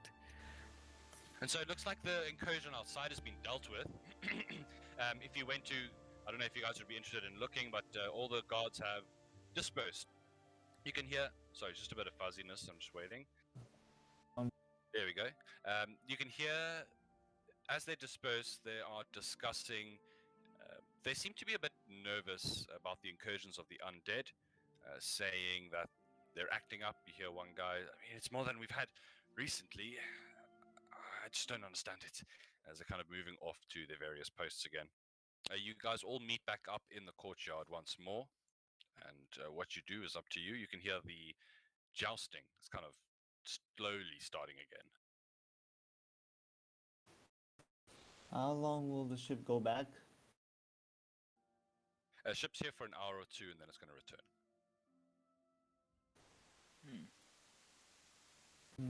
So, should we stay here a little bit, or should we go back to the port? I would want to see some of the jousting. Is it the right here, right? Did I go to the right Yeah. spot? Let me just double I'll go check. share. Yeah, you can. You climb into the crowds. There's many people. You also see as you move past, there are posters on the sides of the house calling for ghoul hunters. It looks like the Flaming Fist have a bounty. Every severed ghoul head you bring back will earn you a neat 20 gold pieces. Within reason, of course, is written there. And as you head to the jousting, it looks like they're about to set up for another match here. The Flaming Fist is looks to be facing one of the someone from Port Nyanzaru, a native Chultan by the looks of him. People are crying out support and cheering. There's quite a lot of turnout here. Probably most of the people that are civilians here have come over to the side. Yes? I want to cast detect magic as a ritual, and I want to see if any of them are using magic. I'm just curious if that's like a common thing, or if that's like not a common thing because of honor. I don't know, but I'm just curious. Nice. Are we allowed to bet on these horses? Okay, Guinea is gonna use a ritual. Is gonna use a ritual to try to sweep. Is going to try to use it, take magic to summon her little invisible monkey friend, and to sweep the fields for the riders. Okay, so yeah, two things. The first is you can see there's not like a bookie walking around like at the executioner's run, but you do see a couple of people trading coins here and there. You could possibly approach. As for you, Sangine, keep in mind, unless I'm mistaken, the ritual is going to take you 10 minutes to cast. Oh, then it will start at that time, right? Okay, you're going to start preparing that, concentrating on bringing forth your unseen servants. Yeah. This, she's just gonna try. She doesn't want to interrupt.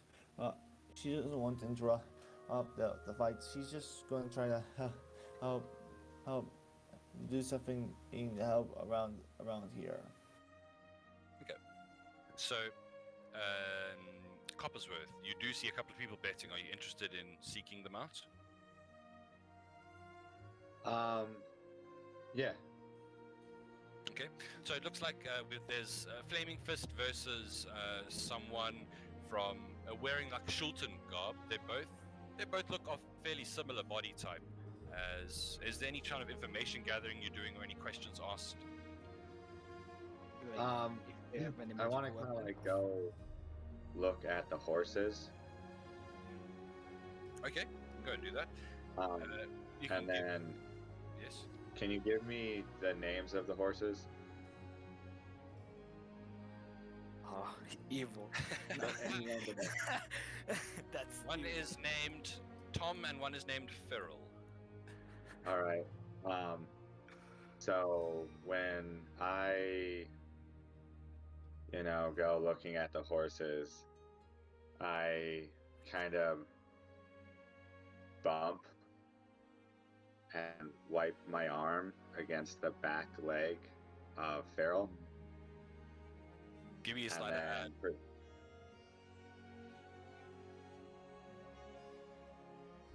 Okay. No one's immediately looking at you. And then no, finish. I want to go bet on 5 gold on Tom. Very well. Okay, so now the one you interfered with is going to be the one that the Flaming Fist is riding. And Alixe, you said you were doing a detect magic. Is this ritually, or you're just activating in a? If I wanted to do it ritually, but if I see Copperworth wants to bet, I would try to use it as soon as possible to see if I can tell him any info about the magic if they're using any magic or anything. Perfect. Okay. So yeah, your eyes kind of there's a flicker of light as you can start to see the weave of magic and the kind of makeup of these items and abilities around you. You see one or two on the companions that you're with. One or two people in the crowd, in fact, even have a pinprick on them here or there, mostly abjuration. You do, in fact, see that the gentleman, that's the flaming fist that's riding the horse, there's something kind of dead center on his chest that's giving off a little bit of light, like a medallion or a necklace or something that's benefiting him somehow. I think it's too late because Copperworth rubbed his goo all over that guy, but I would go to him, like I would gremlin run to him and and whisper to him real quick. But yeah, and then go back to sitting in my spot. So if you casted it right away and you used a leveled spell, you'd probably be able to get to him in time before he. Or you wouldn't really know what he's doing to the horses. Copperworth, I wouldn't know. you're rubbing your skin toxins on it, I guess, right? Yeah, just on the back hind leg, so that while it runs, it develops a limp and kind of like falls short while it gets hit. Nice. Okay, so everyone begins to get underway. You can hear the excitement start to increase as these two face each other. And there's a bit of preamble as they're introduced. It looks like one of them, the gentleman that is from Port Nyanzaru, is introduced as, one second, I got it here, Shago. There's the nephew of one of the merchant princes. Let me give you the handout here. He sets off against this Fort Nyanzaru soldier as they begin to charge towards each other, and you can hear the crowd kind of crying out in excitement, which turns to kind of shocks and cries of like, ooh. You can see that as they begin the clash, one of the horses falters, the flaming fist horse. You can see him desperately flail the soldier, trying to rectify the blow. As Elixir, you would see the object on his chest kind of flash brightly for a moment as its kind of effect comes into play, but it looks to be not enough to override the stumbling of the horse, and because of his bad positioning, the joust just takes him right in the shoulder and unseats him. You see Shago ride past, cheering, lifting his hands up to receive the adoration of the crowd. Yes, that is right. Who else would take on Shago? I am undefeated. He kind of gets off his horse, walking along the side of it. But it would look to be in this situation an easy gold being made as Copperworth. You can go collect your original bet plus another 5 gold pieces. Nice. Awesome. Made a profit. Only 45 gold to go to pay off the. Guinea does not bet on things like this. She likes watching them. She just doesn't bet. She's not that kind of woman. So Guinea walks over to the horse, and can I take a look at the horse? yes. Guinea is gonna help the horse feel a little bit better. She's gonna use her SMR healing hands on it. Okay. So it's 2d4. Just out of interest, would any of you guys have any item on you that would be magical and kind of show itself to Elixir's vision? I would not. Sorry. Okay. Just checking. Unless you would consider my oily blue skin magic. No, that's natural. Yeah, the horse gains 3 HP. But Why Elixir, did roll points kick me? I don't know. I just saw you drop as well. No idea, man. And Guinea is gonna try and make a medicine check on the horse to see if she can help it a little bit. Well, I mean, you're using magic. That's going to be far greater than kind of any other medicines you could give. You can give me a medicine check, definitely, to kind of see how it's working. But as you put your hands onto the horse, the guy kind of looks at you, shaking his head a bit, concussed still, almost from the fall. And after you tell him you're going to look at the horse's leg for problems, begrudgingly allows you, kind of watching what you're doing, sees your hands glowing a bit as this kind of golden energy goes from your palms into the horse and begins to spread out, and you can kind of feel where the poison has taken root in the muscles of the leg, and you can begin to kind of push them out and begin the body's detoxing of them. It's not going to be instantly healed from the poison, but you help the creature a lot. Teamwork. So what I want to say as well, Elixir, you catch another pinprick of magic. From the side, there's a figure that's moved up wearing kind of full armor, a female figure. The others would recognize as Liara Portia, and there seems to be something in her pocket as well that is glowing. I believe with... let me double check what school of magic that'll be.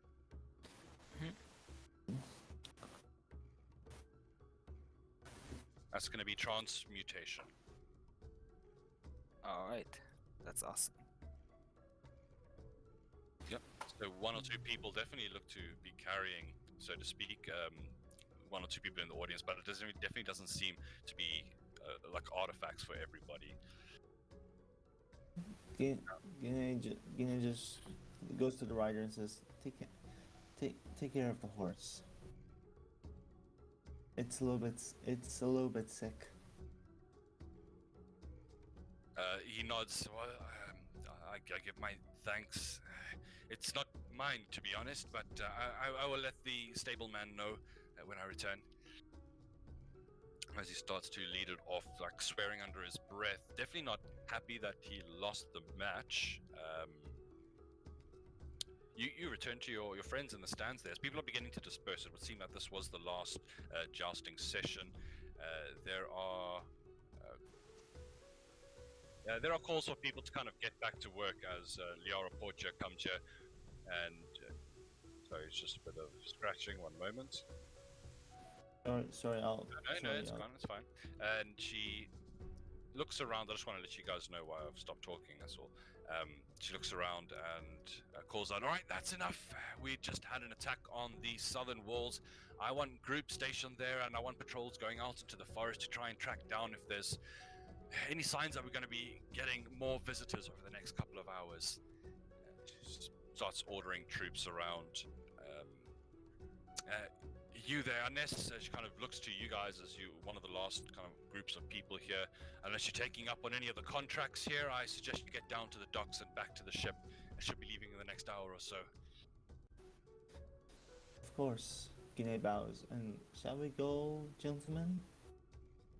Sure, I'll be like, I kept yes, ma'am, like kind of, not really like mockingly, like yes, ma'am, like yeah, I think that's understood.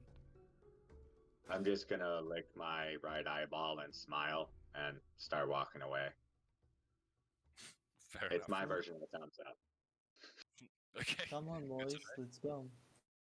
So, your intent is to head back to the ship at this point, to travel back to the port? Yeah. Yes. Okay, so we're going to take our halfway break here as you begin to file out of the fort with a couple of others down to the docks. You can see there's one or two soldiers nearby that are moving with you to obviously go to their stint at Port Nyanzaru, be on patrol, be on shift there. And as you're about halfway between the fort and the ship, you hear the guards, "Wait, what is that?" Pointing over, you can see in the afternoon sun a couple of, it's a bit overcast, so it's hard to see, but coming out of the murky fog fairly nearby, a couple of shambling figures, skin falling off in places, bones visible. You hear some of the people around you, merchants and non-combatives, kind of scream, children, older ladies, and begin to sprint either back to the fort or back to the ship, whichever they think is more visible, closer. But the guards all come to attention, pulling their weapons out of their sheaths. Brace for impact! You can hear the call out, and when we get back, we're going to be going right into combat. Alex prepares Ye- a. Yes, yes. A I hope fireball. Guts gets here. I hope Guts gets here in time because I can't wait to. Because finally we get some combat. Our 1st combat for. Yeah, so we're just going to say 5 minutes, 10 minutes, as long as you guys need, and I'm going to get some coffee and stuff. I'll see you in a moment. Yeah, I need something to drink. Be right back. Cool.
I'm back. Sorry, did I make you wait?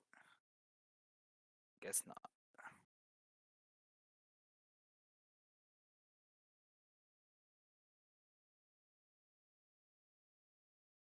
No, I actually um changed rooms and went upstairs to the office. So Nice. I got a snack, so yeah, midnight snack. it's 2 p.m. here. Oh, jeez. Wait, where are you from? Sorry, if I could ask.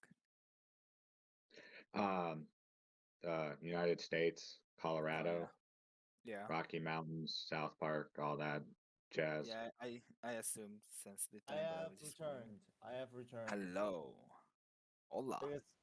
I guess something about. I heard South Park. um, He was just asking where I was from. Oh, since the time zones are crazy. right. That Yeah, reminds me. That reminds me. Where are you from, Jesse?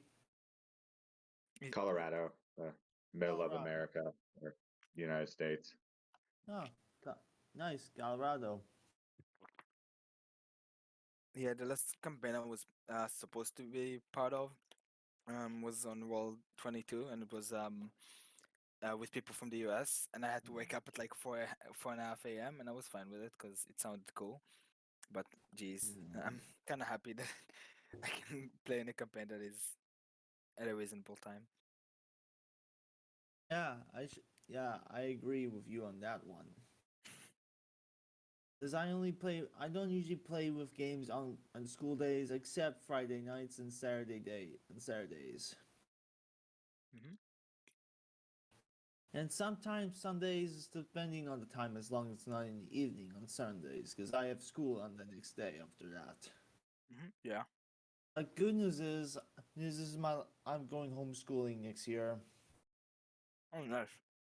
Yeah, school has been harder than I think, harder than I thought. And my mom actually told me we're going to do homeschooling because it has not been treating me kindly at school. Oh, I'm sorry, man. Cool stuff for some people. Like I, I didn't graduate, but I also got my chef certificate and became a consultant for restaurants and retired at 33. So Oh, that's awesome. high school and school doesn't really mean anything. Like right now, I'm a 40-year-old dad. My Yeah, but son and I both have autism. Like Yeah. The yeah, chef thing is awesome. I I can do have understand your autism. plight, is what I'm I saying. do have It's just, you'll get past it. yeah. School's not for everybody. My mom told me, doctors told my mom I had autism, but turns out my autism was not as severe as most. Yeah. I was kind of one of the lucky ones, if you know what I mean. I, s- Yeah. I, s- I still managed to get to high school, well, at my current stage. Jesse, that is actually pretty cool because that's pretty much what my brother is doing right now. He's like it's not the same. He didn't graduate high school, but just by like a technicality. He did good at school. He just didn't pass because of some stupid like law that he like one thing that he didn't do, and he can fix it. But he just went straight to he did like here you have in the Israel you have to do 3 years of service to the army, and then he finished that, and then he went to work, and now he's gonna work in a restaurant, like under a chef. So You it's know, pretty cool. It's same story. my dad actually never graduated, and yet he opened his own garage. Hmm. Yeah, he basically got a lot of favor with a lot of, my dad got a lot of favor with some people people in the engineering business. My dad was a mechanic for trucks before he passed. That's cool. Yeah, Um, he was. Yeah, and let me tell you this: my dad had in South Africa we have something called the Leo Loop. and it's basically, or in English we would call it the lion's walk. He basically got drunk, and basically was dancing his underwear. I'm joking. That's how. My dad was not abusive drunk. He was a funny drunk. That's good. Yeah, I'm just happy. I'm just really happy my dad was not that kind of drunk. Uh, Yep. he drink. Yeah, yeah. But the problem is my dad. He smoked about 3 bags a day. Gee. Yeah. So no one. It's a. Really, it's no wonder why he passed so early. His lungs popped, as you would say. Ah. I'm kind of excited. This isn't like my first campaign, and I haven't.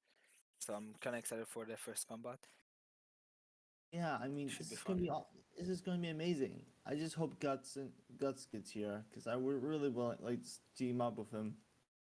And also, I really would like I really like our dynamic here. We still have to get to know Guts a little bit.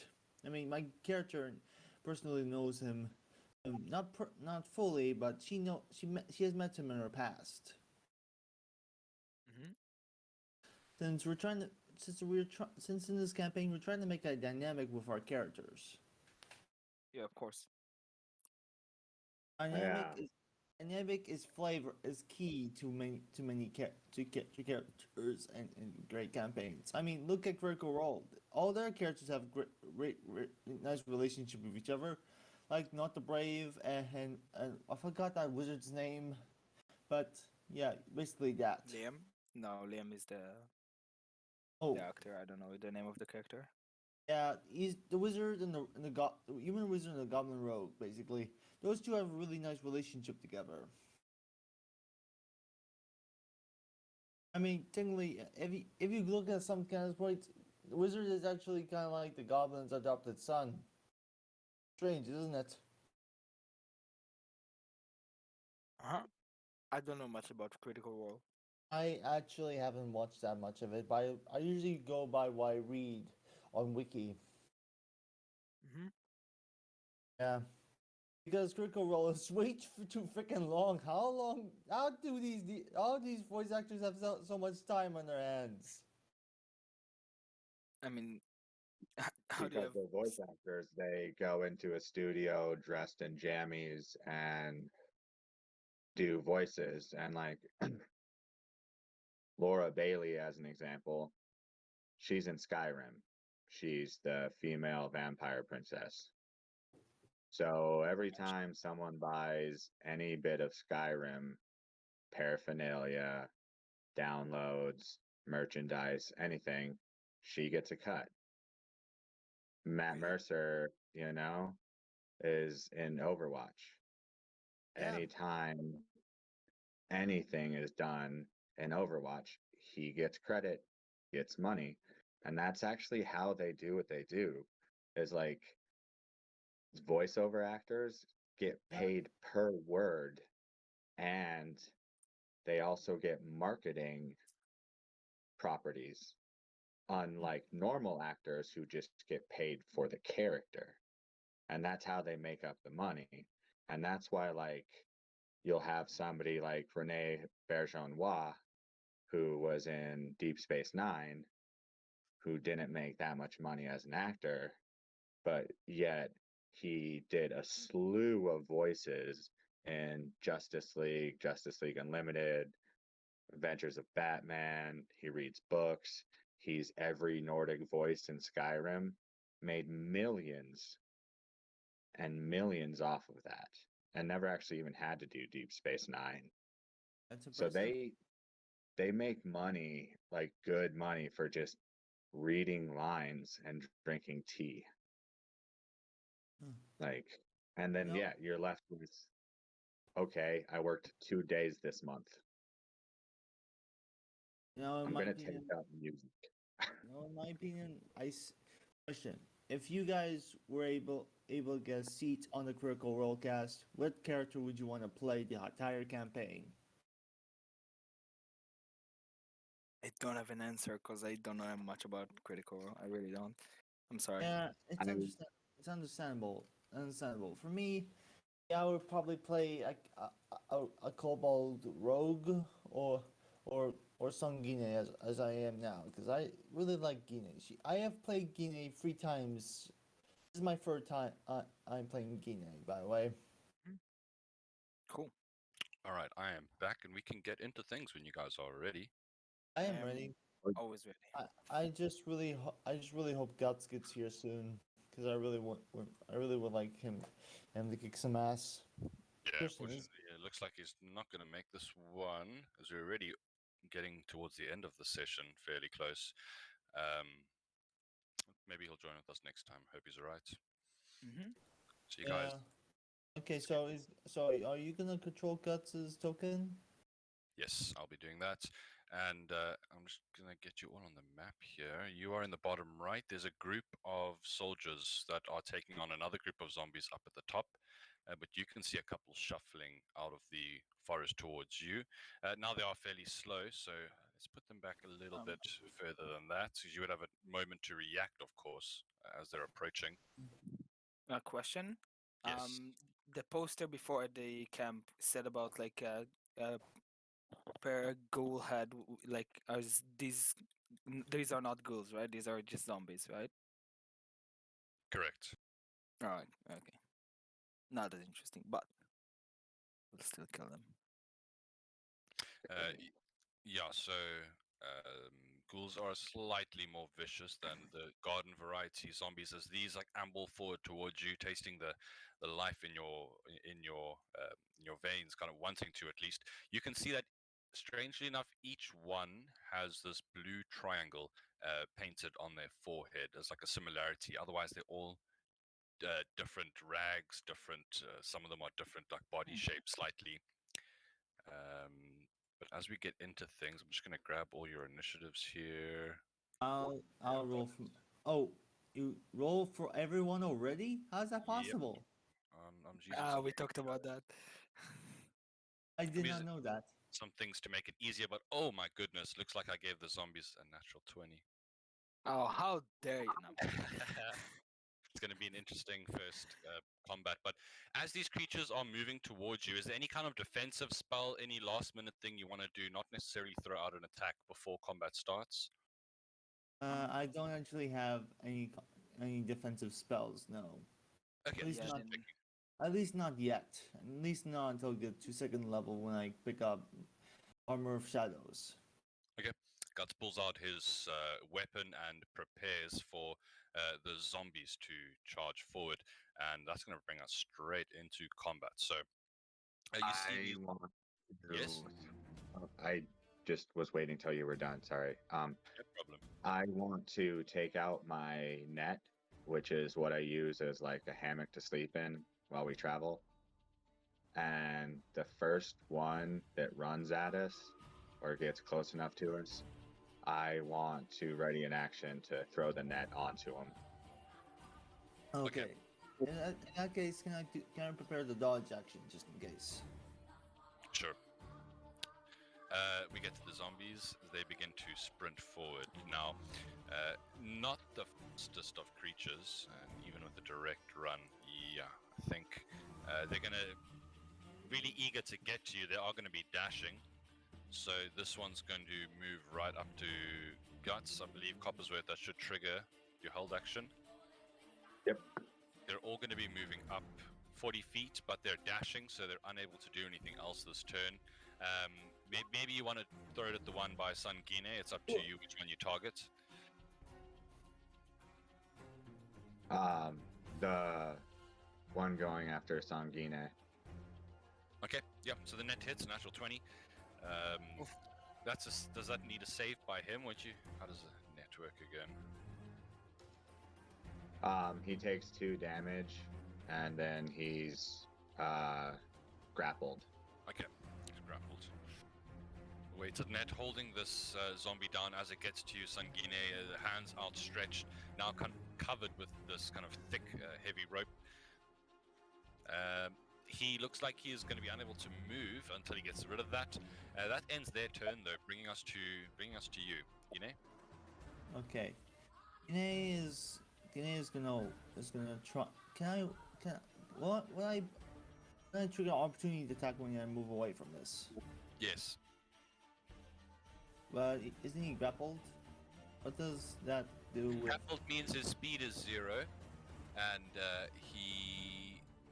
I think that's just. You would have an advantage on an attack. He has disadvantage on an attack of opportunity. He still has it, but just like. No, that's only can't move. restrained. Is he restrained or is he grappled? What does it say Grappled. there? Okay, because grapple doesn't impose disadvantage. Oh, okay. Well, Just speed naught.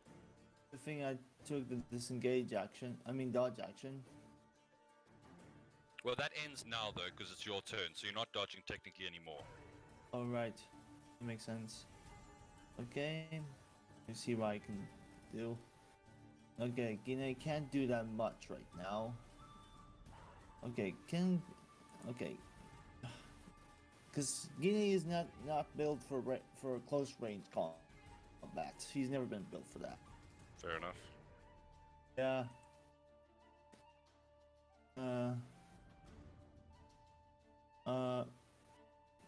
Let me see. I'm not sure what I can do right now. That's fine.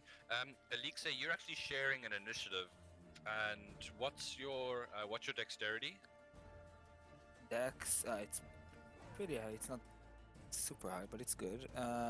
It's 16. It is very high. Jeez, I forgot. Okay, I think I'm just gonna take the disengage action and go behind on Cobbleworth. Okay, perfect. So the net means he is restrained. It's actually a restrained effect. So you don't have to take a disengage. No, he would have disadvantage on the attack against you. Okay, I'll do that then. So you're gonna risk it? I'm gonna risk it. Okay. The creature sees its prey leaving, stepping out of its range of influence, and through the net tries to lunge at you. Gonna make a slam attack with disadvantage. That's a 5. Just over your head as you step back. Yeah, you succeed. Okay, Guinea is gonna take her full action, full movement, and go over here. Okay. And she's gonna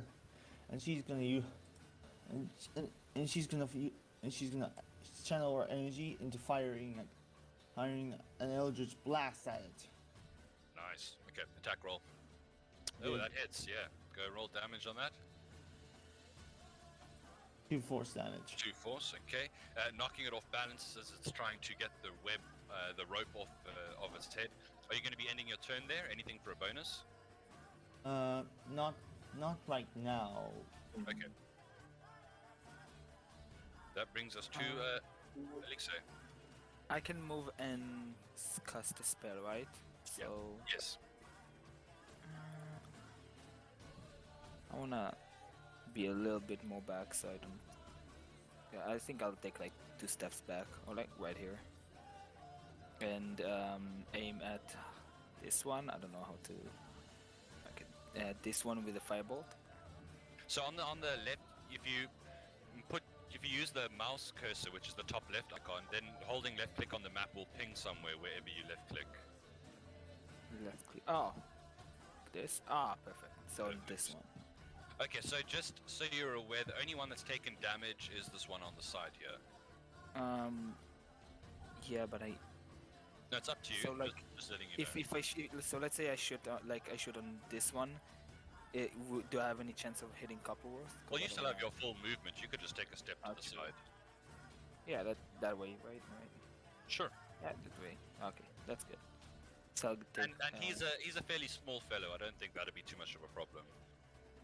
true, he's a small one. Yeah, he's like my size small. Okay, well, attack. Here you go. Nice hits. Roll damage on that. Oh, no, that's not damage. That's damage. 4 points of fire damage. Slam into this creature, starting to kind of set what little fabrics still survive on it alight, kind of hissing and sputtering because they're moldy and full of moisture. But this creature is taking some damage now. It's are you going to end your turn there? Doing anything else? What was the question? Sorry. Are you ending your turn? Yes. I don't think I have any other actions I can take. Yeah, no. I just end my turn. Yeah. Okay. onto the grung. All right. So, Ooh. Nice.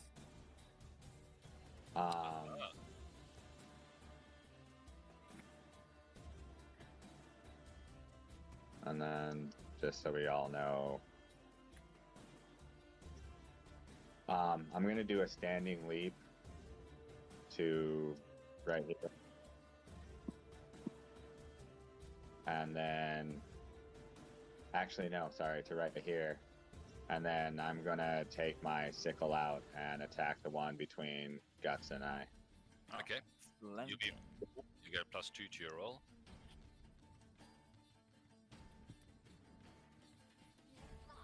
That definitely hits. Nice. You start to slash into the back of this creature. It's starting to take some damage. That one is still fairly unhurt at the moment. No, yeah, I know. I just wanted to gang the advantage, like, and have Guts gang advantage as well. Totally. Hopefully. I don't know exactly what he's gonna do, but So, let's see here. His fighting style is defense, heavy armor master. Ooh, he's got heavy armor master. He's a chunky boy then. Tank. And he's got a great sword, so I think he's just going to go with that. I imagine targeting, it's hard to decide. I think he'd probably want to take down as many people as possible and target this one that looks like it's been hit quite a bit. Looking around, he picks his target and he swings. Let's see if we can pull it off. A 10 will indeed hit zombies. They are pretty easy to hit. You see the greatsword just with like a sickening crunch go into the creature's chest, taking out like the collarbone and sinking into the chest. As he kind of has to like pull it out, it gets wedged in slightly. You just see bits of this kind of rotten body fall out with it. The creature hardly notices, still coming on, but in fact no, it's with a 15 damage. I didn't look at that. Good heavens. He definitely notices that. In fact, it slams into it so hard it just cleaves off from the shoulder the entire right arm of that creature. You can see as the zombie falls, the skin starts to knit itself together as the creature tries to kind of crawl back up. It's going to make a con save, and that is not enough. The damage is too severe, and the creature shudders, and one dying breath leaves its mouth, and it falls still. Guts kind of flicks his blade to the side, clearing it from all the zombie gore and viscera. It spins around to face the two in front of him, going up to the guard position. That'll bring us to the zombies. So Christian, isn't this the Witcher theme? Yes. Oh, I just noticed Oh, it. I wait. just- There's a music. Oh, I need to refresh then. I didn't hear any music. It's okay. So 2 slams against Guts, but his AC is 17. He is using, his fighting style is defensive, and he has quite heavy chainmail on. So you see him kind of fall back, catching the arms, kind of chopping off a bit of one of the creature's hands while doing it, but managing to evade both of the attacks of these undead creatures. And that'll bring us back around to Sangine. Before you go, Sangine, just in the distance, you hear the guards are fighting as well with the 2 zombies with this 3 zombies, sorry, and they are running forward and using their spears to kind of keep them at bay, stabbing at them and retreating, trying to use the reach of their weapons to their advantage. One of them does look like he's taken a bit of damage, but they seem to be overcoming their foe. Sangine, what are you going to be doing?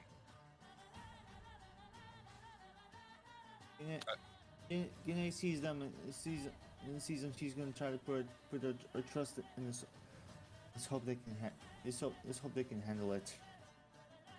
Gine is going to attack the one in front of Guts. Hang on, my friend. Hang on, my friend. 14 will hit. Roll damage. 5 force. Nice, bit better this time.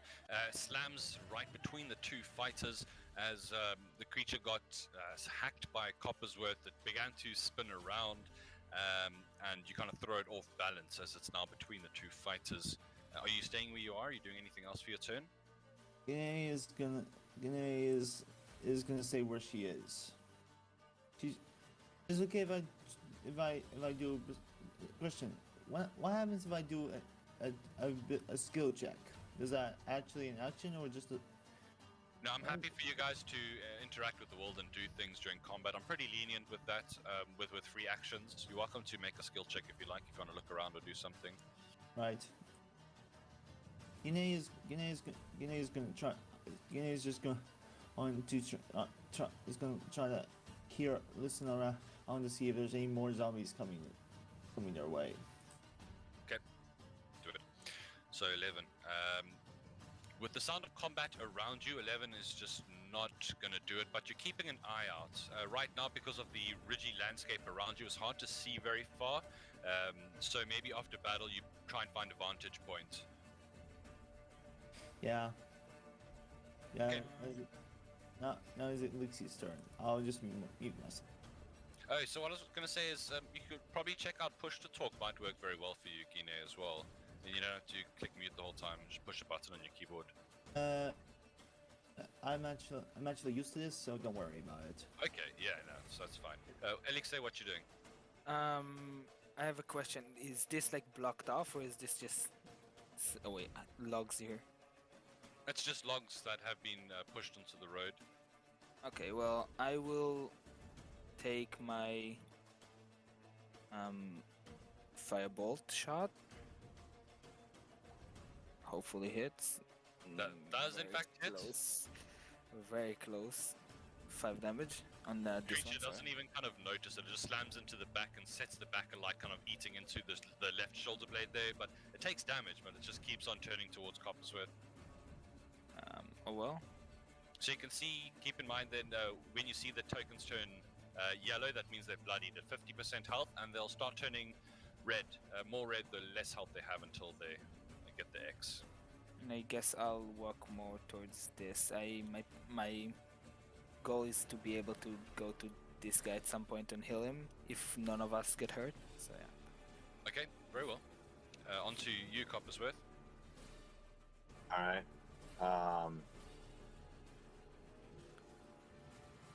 I am going to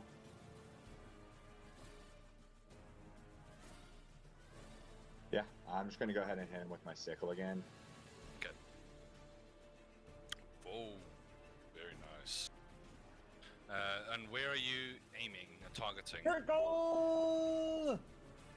I'm actually aiming for like the hip because I want to take him down so that, you know, when I go to hop back after this, he's less likely to have, you know, the ability to attack me.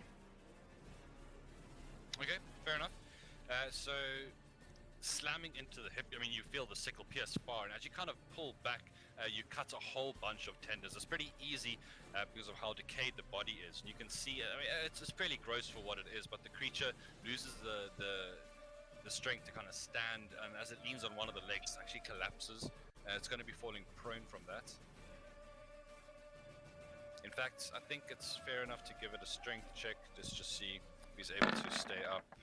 No, he will be going prone.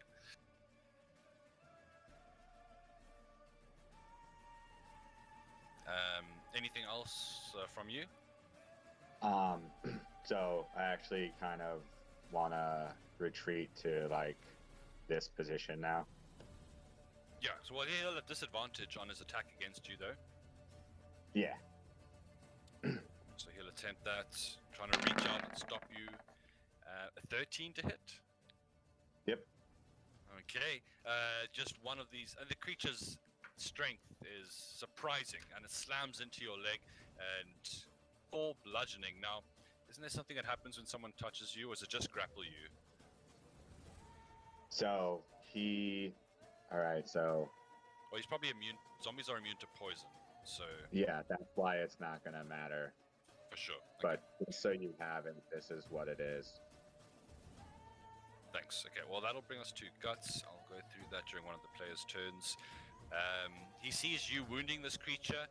He'll nod towards you, thanking for the assistance, as he'll now get advantage on this creature, and he'll simply just swing the greatsword down.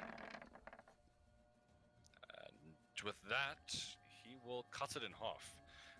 You can see as the creature tries to still claw its way towards him, it is not enough, and another one goes down.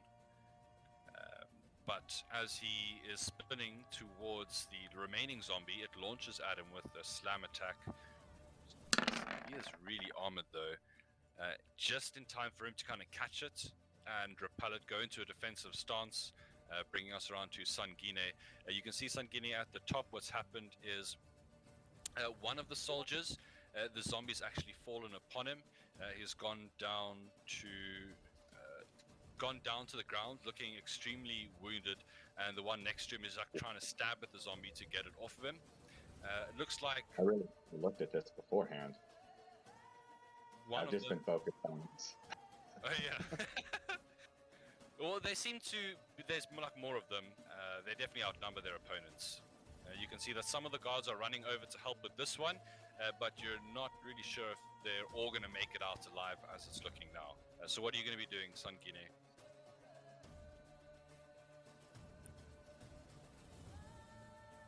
You might be muted. You're muted if you're talking to us.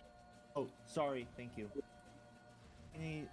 Gine sees the soldiers, and she tries doing that. She knows she can't save everyone, so she will try to save her friends. Nice.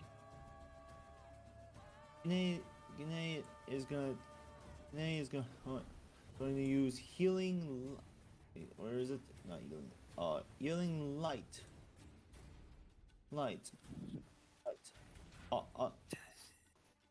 Healing light on Copper's Wharf. Okay. You roll your d6. Okay, let me just get here.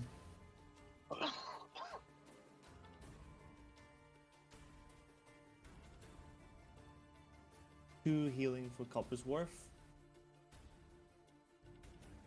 Nice. And Guinea is going to take a stance. Hence, that's some familiar to some of you. May. She fires at it. She fires at the zombie. Guiding bolt, very nice. Okay, 120 feet. You have the range to do that, and a 16 will hit. Go and roll damage for me on that. Oh. Very nice. Oh. 16 Okay. radiant slams into that creature, and that would be enough to kind of just ragdoll it right into the ground, where it was like jumping on this man to feed on him. It kind of flies to the side a bit, coming to a stop after rolling a couple of times. Guinea calls out, "Are you alright?" He looks alive, kind of raising a hand to just like wave half-heartedly before falling down. There is a fair amount of blood on his front, but he is alive for the moment. Are you anything else for your turn? Guinea just looks like guts. Show what the black swordsman can do. Okay, bring us to Elixir. I would take a move towards the, just like halfway towards the injured person, just in case he starts dying on us. Sure. And I would shoot another firebolt because I don't have enough movements to get to him. So just deal with it, dude. Oh, okay. A lot of good rolls today. Who was this? Goal! Is this the one around your friends or the one by the guards? No, I don't care about the guards. This one. Okay. This one right here. 13 points of fire slams into the creature's head. Just you see the whole face engulfed in flame, and it kind of ruins half of the head entirely. It's already looking bloodied from that. I hate blue triangles. No.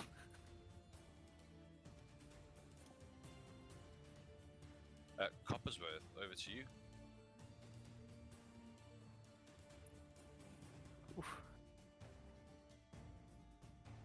Shoot ahead. Some good rolls.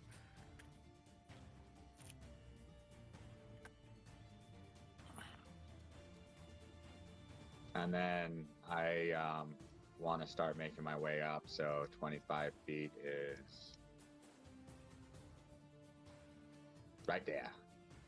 Very nice. Okay, as you start to move to the others, that's gonna bring us to Guts, and he's going to try and finish off this foe that is wounded in front of him. Now, it's going to be a great sword attack. It's pretty hard for him to miss. Yeah. He does so much. He deals so much. It's scary. Might be not to deal. He can one-shot me. Levels. He has guts. What do you expect? Great sword, man. So yeah, as he just kind of beheads this creature with the spinning slice, it does have its undead reconstitution that is going to come into play. You see the creature kind of, the head land nearby. As the body falls down, it shuffles forward, reattaching the head. While climbing back up, you can see the head starting to knit itself back together, as it does not in fact die. But remains extremely wounded, but with life still in its body. As we come around to the top round to the zombies, Sangine, at the last moment, what is your passive perception, in fact, Sangine? 14. It's 14. You hear a creature that is emerging from the bushes behind you as it trips and collapses, sliding down the side of the embankment here. It is a similar undead creature, although climbing to its feet unnaturally fast. This one seems much more capable than the other creatures around it. So it doesn't catch you by surprise as it was hoping to, but it will in fact get up because it's prone, spending half of its movement, and it's going to move over to you. And you see this creature looks a bit different from the others, a bit faster, and its attacks are more smooth, and it's going to swing towards you with a bite attack.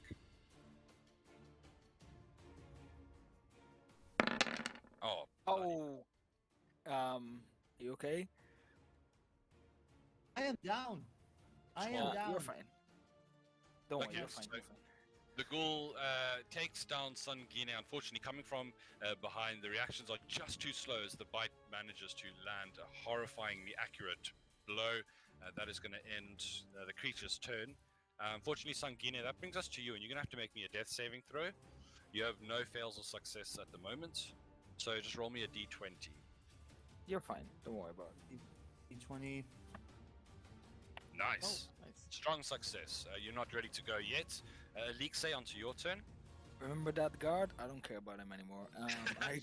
I go right here. I have enough movement for that, and is that enough to cast Cure Wounds? I think so. The range is touch. So at first Yeah. level, 5 healing. Wake up, Nice. soldier. Just so you guys are aware, if you left click on your tokens, the little bubbles that pop up, the green is your health, the blue is your armor class. You can click on the number in the green and just plus and minus things from it to change your health. Guts is here. Let's looks go. Oh yeah! Yeah! Got this here! Nice. Hey, there we go. Look at that. I'm really regretting is that deck magic right now.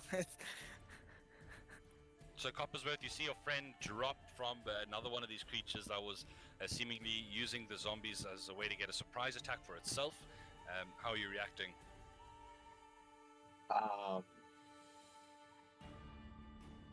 Wait, could I actually, after Yes. I have 5 more feet of movement, so I would try to get away from that ghoul because I do not want to die. Yeah. Hey, welcome. Hey, Guts. Nice to Welcome. see you, Guts. Just let you know, your character has been doing some massive damage. Yeah. Too bad you don't. The DM doesn't allow Great Weapon Master. Yeah, but still, you're doing massive Still- damage. You're still one-shotting like the equivalent of me in Sangine, so you're fine. Yeah. So on the way back from the Fort Beluarian, you were ambushed by zombies, and we are mid-fight. You stand at the front line. Another one has snuck up from your friends from behind. Mm-hmm. Coppersworth, it is your turn currently. What are you going to be doing? Do I have any living enemies in front of me? There's one creature you've beheaded, but it's reattached its head as its undead constitution allowed it to survive at 1 hit points. Level after This guy? This guy? Yes. persist. Yes, Gonna shoot him with an arrow. you can. Was this the one at Sun Guinea or the wounded one by Guts? The wounded one by guts. Okay, but a 7 unfortunately finally is actually going to miss one of these guys. Just like lands in the grass at his feet. All right. And then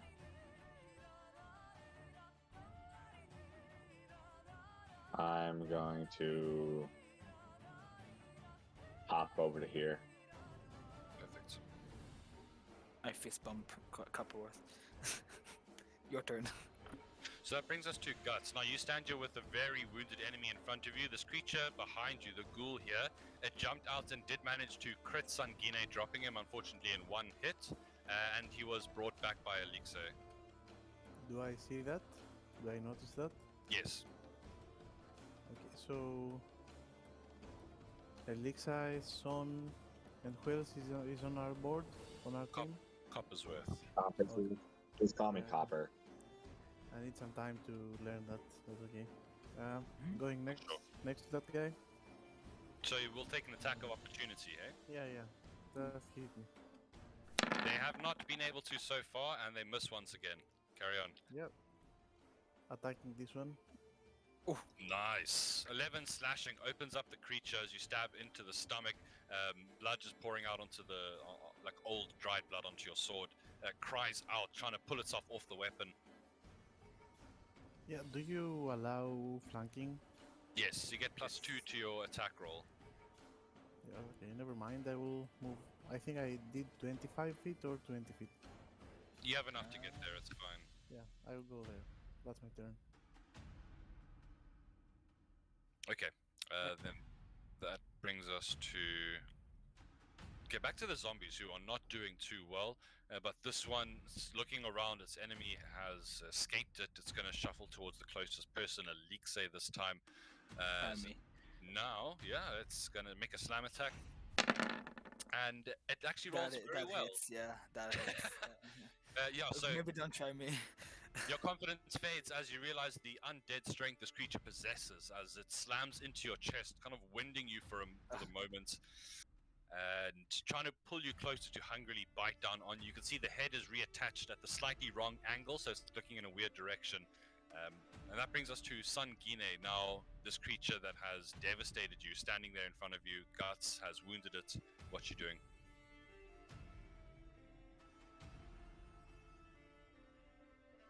Muted, eh? All right, sorry, I keep forgetting that. It's fine. Guinea is going to use her last healing light on herself. Ouch. For one HP. Of course. You're fine. What's with this one? Your stubbed toe from earlier heals. I swear. Wukong, It isn't sometimes. those. Guinea says, Wukong, sometimes you're pain. Guinea is gonna take the L. Guinea is gonna seize the zombie, attack her friend behind, and she's gonna take an Eldritch Blast at it. Which one? The zombie. Oh. 1 HP. Of course. What's with the ones? Why am I getting ones? Yeah, so keep in mind that you will be... This is a disadvantage because someone is in melee with you and you're making a ranged attack. No, I'm attacking this zombie. Yeah, but even if you're attacking someone else, as long as there's someone in melee with you, you will be at disadvantage with your ranged. Right. So, but I still hit nonetheless. You hit nonetheless, yeah. That was a rule that I wasn't aware of until quite recently. But Yeah. 1 is exactly the amount of life this creature has left. And Guinea He blasts its head off. You see, as it falls to the side, the blast starts to heal, and it returns to one, not wanting to die. Alexei brings us to you. As you see this creature reconstitute right in front of you. So Light. fire blast Fire. would be at disadvantage, right? A fire blast, yeah. Both. Yeah, but so I mean, I would, these guys have like an 8 AC at this point. You're pretty aware of that. yeah, but for the theater, I'll bring out my knife. I also Nice. have a knife, so I would pull out my knife and stab him. Stab. Poke. Can you stop? Oh, okay, that's 10. Never mind. I thought that was 20. Let's just check here. That's going to be enough to bring him down. Finally, as you open up the creature's throat, which has healed it many times at this point, it finally does not get up again. I spit at him. It's finally down. Nice, a bit of poison damage. Is that your turn? You moving anywhere? No, I don't. Oh well, no, I don't think I can risk going next to the ghoul, so no, just stay there. Okay, over to you, Ranger. Alright, so I want to yell out to anybody and everybody that we need fire, and then I'm going to fire my arrow off at him. At the I would say ghoul. that's an easy one for me. Nice. You take the ghoul kind of right in the side by the temple. The head kind of ricochets backwards. It's looking extremely wounded and starting to turn from Sangine, possibly thinking of maybe even retreat or attacking Gatsu, not sure. Anything from you? And then, bam, over to there, my 25 feet. That brings us to Guts, the wounded creature standing before you. You can see some of the guards have started to make their way over here as well. Finished off. Who are with these what they were guys? fighting. They are enemies to us. They're the Flaming Fist. No, they're neutral mercenaries. Okay. I'm killing the creature first from the Sure. first strike's momentum. I take a spin and with advantage. So it's try not to split not it- advantage. split it Just into, why is it advantage? because I'm flanking. Uh, or- I you run said it +2. plus yeah, 2. sorry. Yeah. Yeah, No, sorry. no sorry. problem. But you easily hit. And 14 slashing. How are you finishing the creature off? I'm trying to split that into. Nice.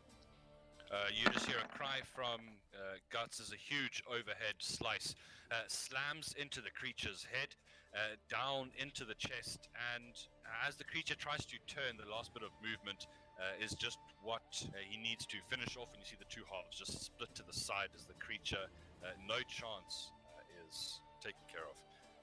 And as you kind of look around, blood spraying everywhere, maybe onto a bit of your feet, Sangini, as well, that does bring us out of initiative as there are no more clear enemies right now. I'm gonna firebolt the ghoul because Copperworth said we need fire, and I trust him. Oh, we need to cut its head off. If Well, it keeps coming back to life, we need fire. But you we said need that. fire. I am bringing the fire. No, fair enough. You start close range, just with these firebolts. It's all, you One get damage. killed. Yeah, though you do your piece at least, making sure that there's no way they could possibly get up. The Flaming Fist stop running over, seeing you've finished off your enemies, and they run to take care of one of their own who looks to have been very close to falling. Oh, Are you okay? muted. Are you okay, Gine?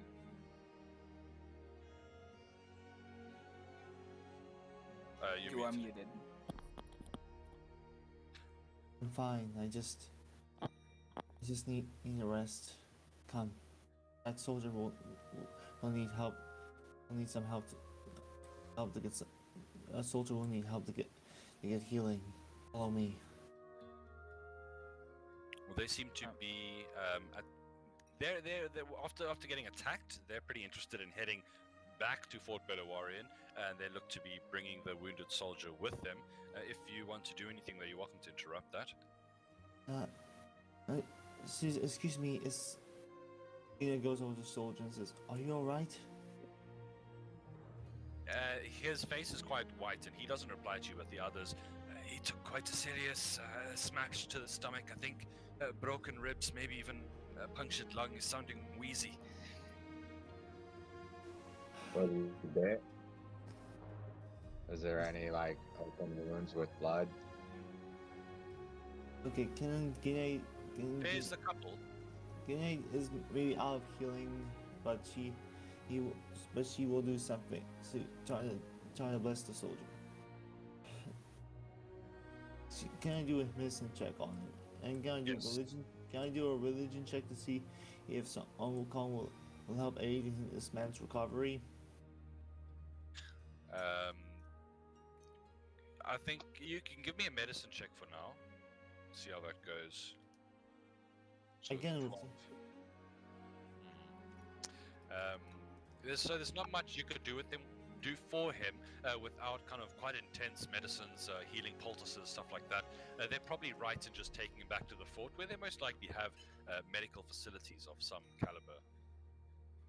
As for your religion, you kind of, let's see here, reaching out, it doesn't appear that at the moment, although combat finished, you felt the presence of Sun Wukong dragged to other businesses. He is currently not listening, or busy with other things. I have a few questions. Yes. Sorry, I was gonna No, say. let Sangina finish. Yep. Wukong, wherever you are, please help me. Because this road will be long and hard. I may not be able to finish my mission alone. I know for a fact today I'm never alone. Thank you for that. Okay, well, they nod and they'll begin to take their friend back to Fort Beluarian unless there's anything else you guys want to do. I just, do we know that's a ghoul? Because I see the name, but I don't wanna. Do we know that this creature is a ghoul? Yeah, there's been a little bit of talk as well about what you're going to be facing in the jungle, and you've been at least briefed on the very basics of the undeads that you'll see. You'd be aware that's a ghoul. Okay, so I would remove his head so we can bring it to the camp. Are you going back to Fort Beluarian? Sorry? I would Oh, just definitely know the character because my favorite enemy is the undead. Yeah, totally. How I would know if a zombie wait. doesn't have to burn it, if a ghoul is around, slashing, not piercing, things like that. I'll just have slight advantage on until we get to monstrosities, and then I'll be like, eyeballs! Everybody has eyeballs. Shoot him in the eyeballs. Nice. I mean, I said. Sorry. Sorry. Gay walks over to Alexei and just hugs him. Thank you, Oh, Alexei. thanks. I think I'm awkwardly standing there. I don't think Alexei is really good with touch and stuff, but he just stand there, waiting for it to end. Gay immediately sees your uncomfortable position. She lets you go. Sorry, I'm used to giving hugs a lot to people who actually saved my life. Yeah, you're good. Just a high five is good next time. So wait, so I thought we still haven't left the port, or did I misunderstand? You 'Cause we have would not. have- You're between the fort and the boat. Let's get you back on the map. So yeah, so could we bring back the ghoul for the bounty? Or You could. I'm just saying you would have to turn around and go all the way back. You're about halfway, so you'd have. It's not like you'd miss the ship, but if you want to go through the effort, you're welcome to do it. I mean, it's 20 gold. So I would call for that, but I would ask Copperworth for. I see Copperworth as the leader, so I would ask him for his judgment.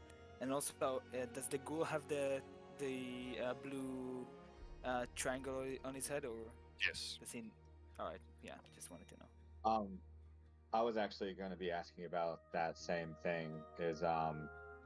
I would like to copy down that triangle as well as I can into my little book.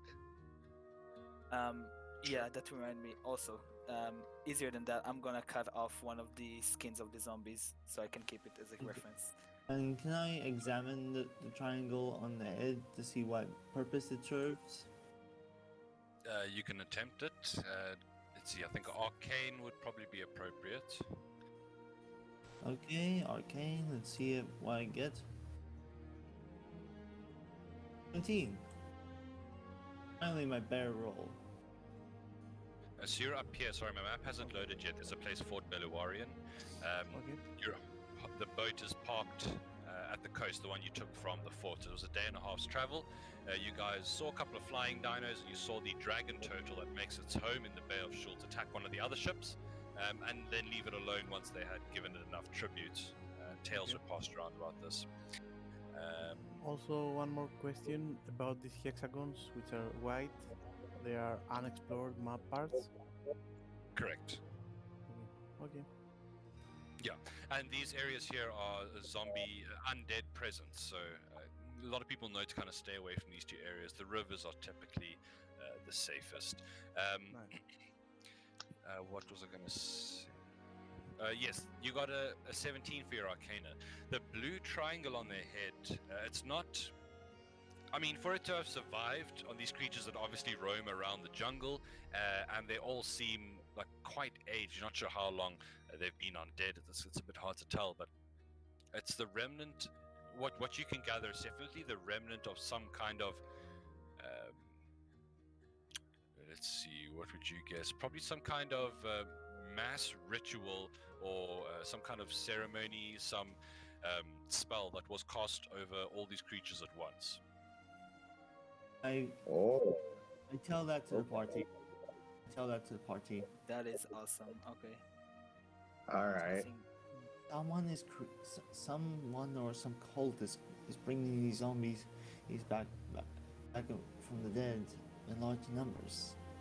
I don't know who or what, but somehow I know this. This is strange. Well, I mean, there are people have been aware of the undead for a while, and you're kind of aware that the undead are one of the reasons that Chult is mostly uninhabited. Everyone fleeing to like Port Nyanzaru. Port Nyanzaru, the only surviving city of the Chultan culture. I'm sure the people in the town would probably know a fair bit more about this.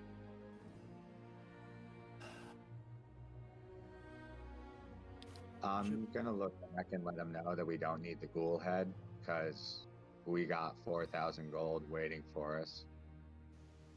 what? What do you mean 4,000? Like I asked that in character and out. So while we're working for the sales merchants, we're going to be acquiring the first part, which we did, which was our port traveling papers.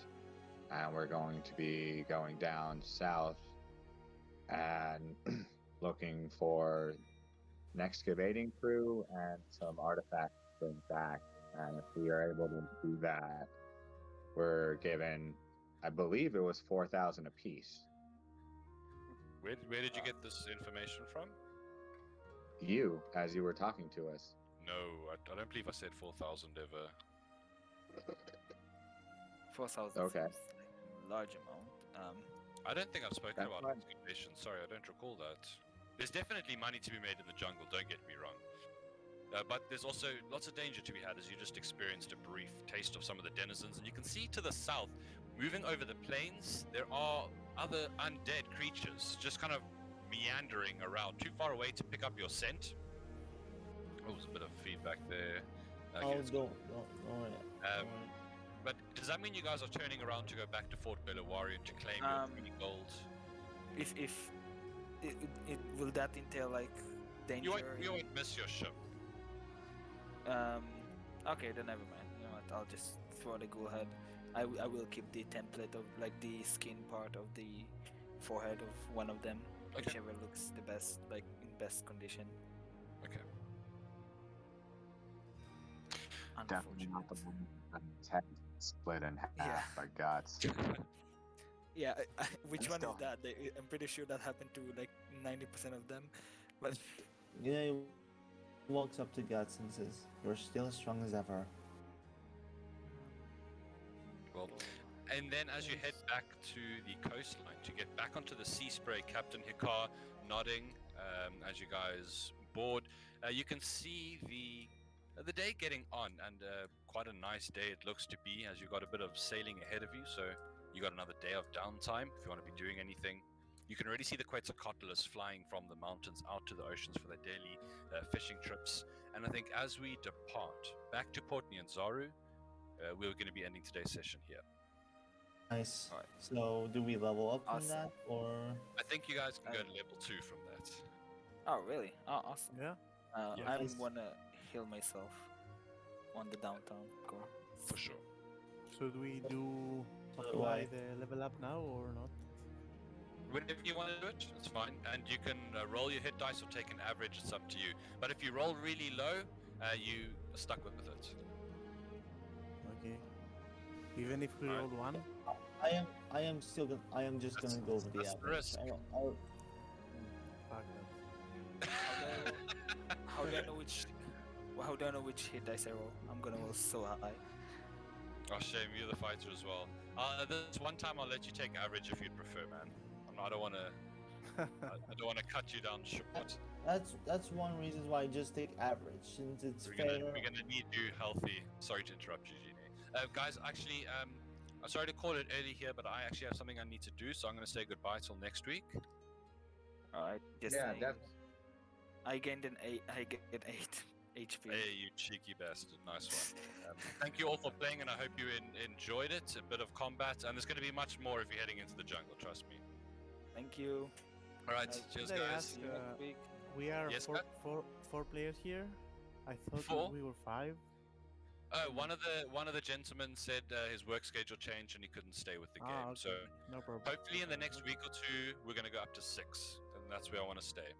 Yep, that's nice. Okay. Cheers, guys. See you guys. Thank Thank you you. for the session. Fun. Sorry for